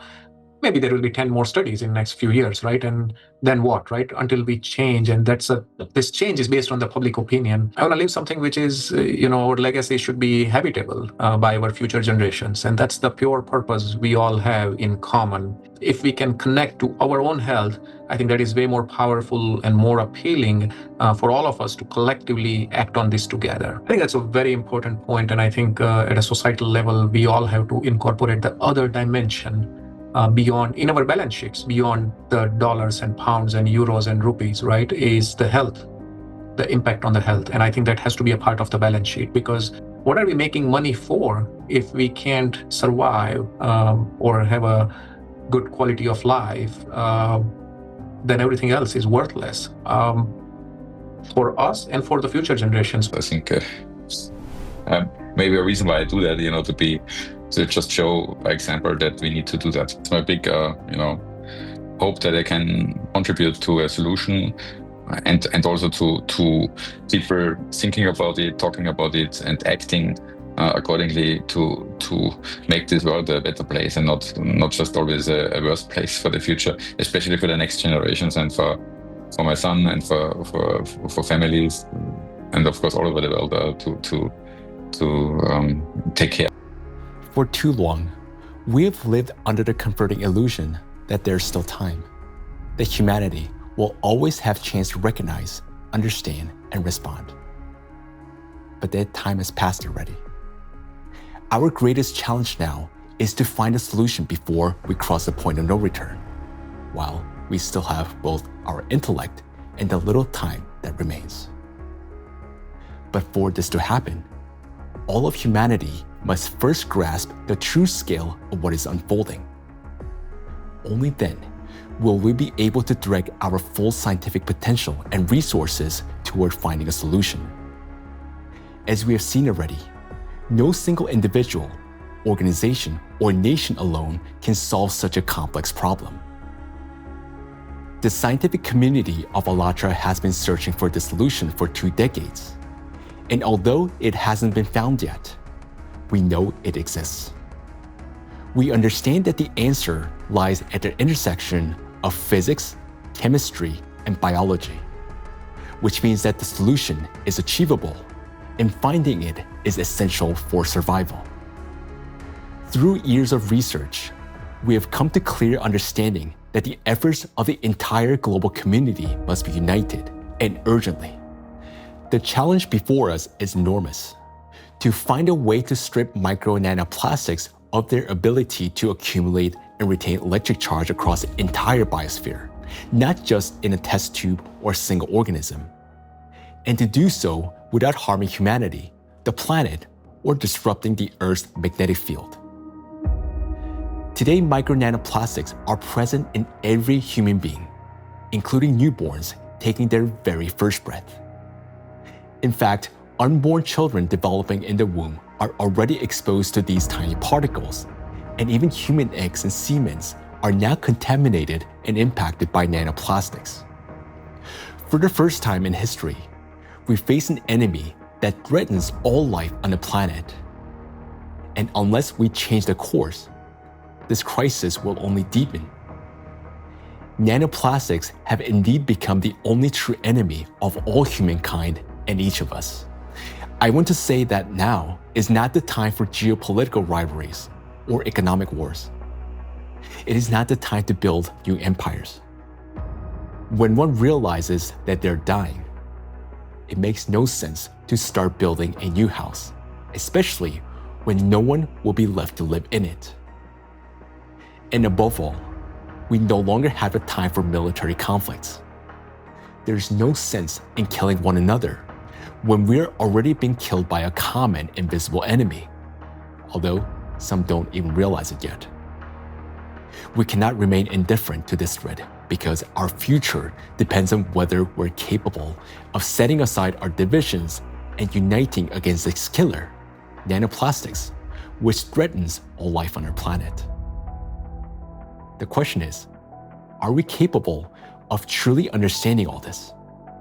Or has nanoplastic already damaged our minds to the point where we don't even recognize the mortal danger hanging over humanity? If we can still see the reality for what it is, then we're obligated to act, to find a solution while we still can. We cannot shift this responsibility to the next generation, because if we fail to find a solution now, there will not be any true generation. And knowing this, giving up would mean betraying ourselves, our families, our children, and all of humanity, condemning all life on this planet to slow and inevitable death. Each of us, if still capable of understanding this threat, can contribute something meaningful to this effort.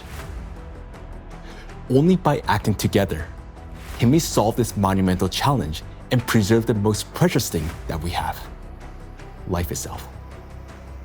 Life is worth fighting for.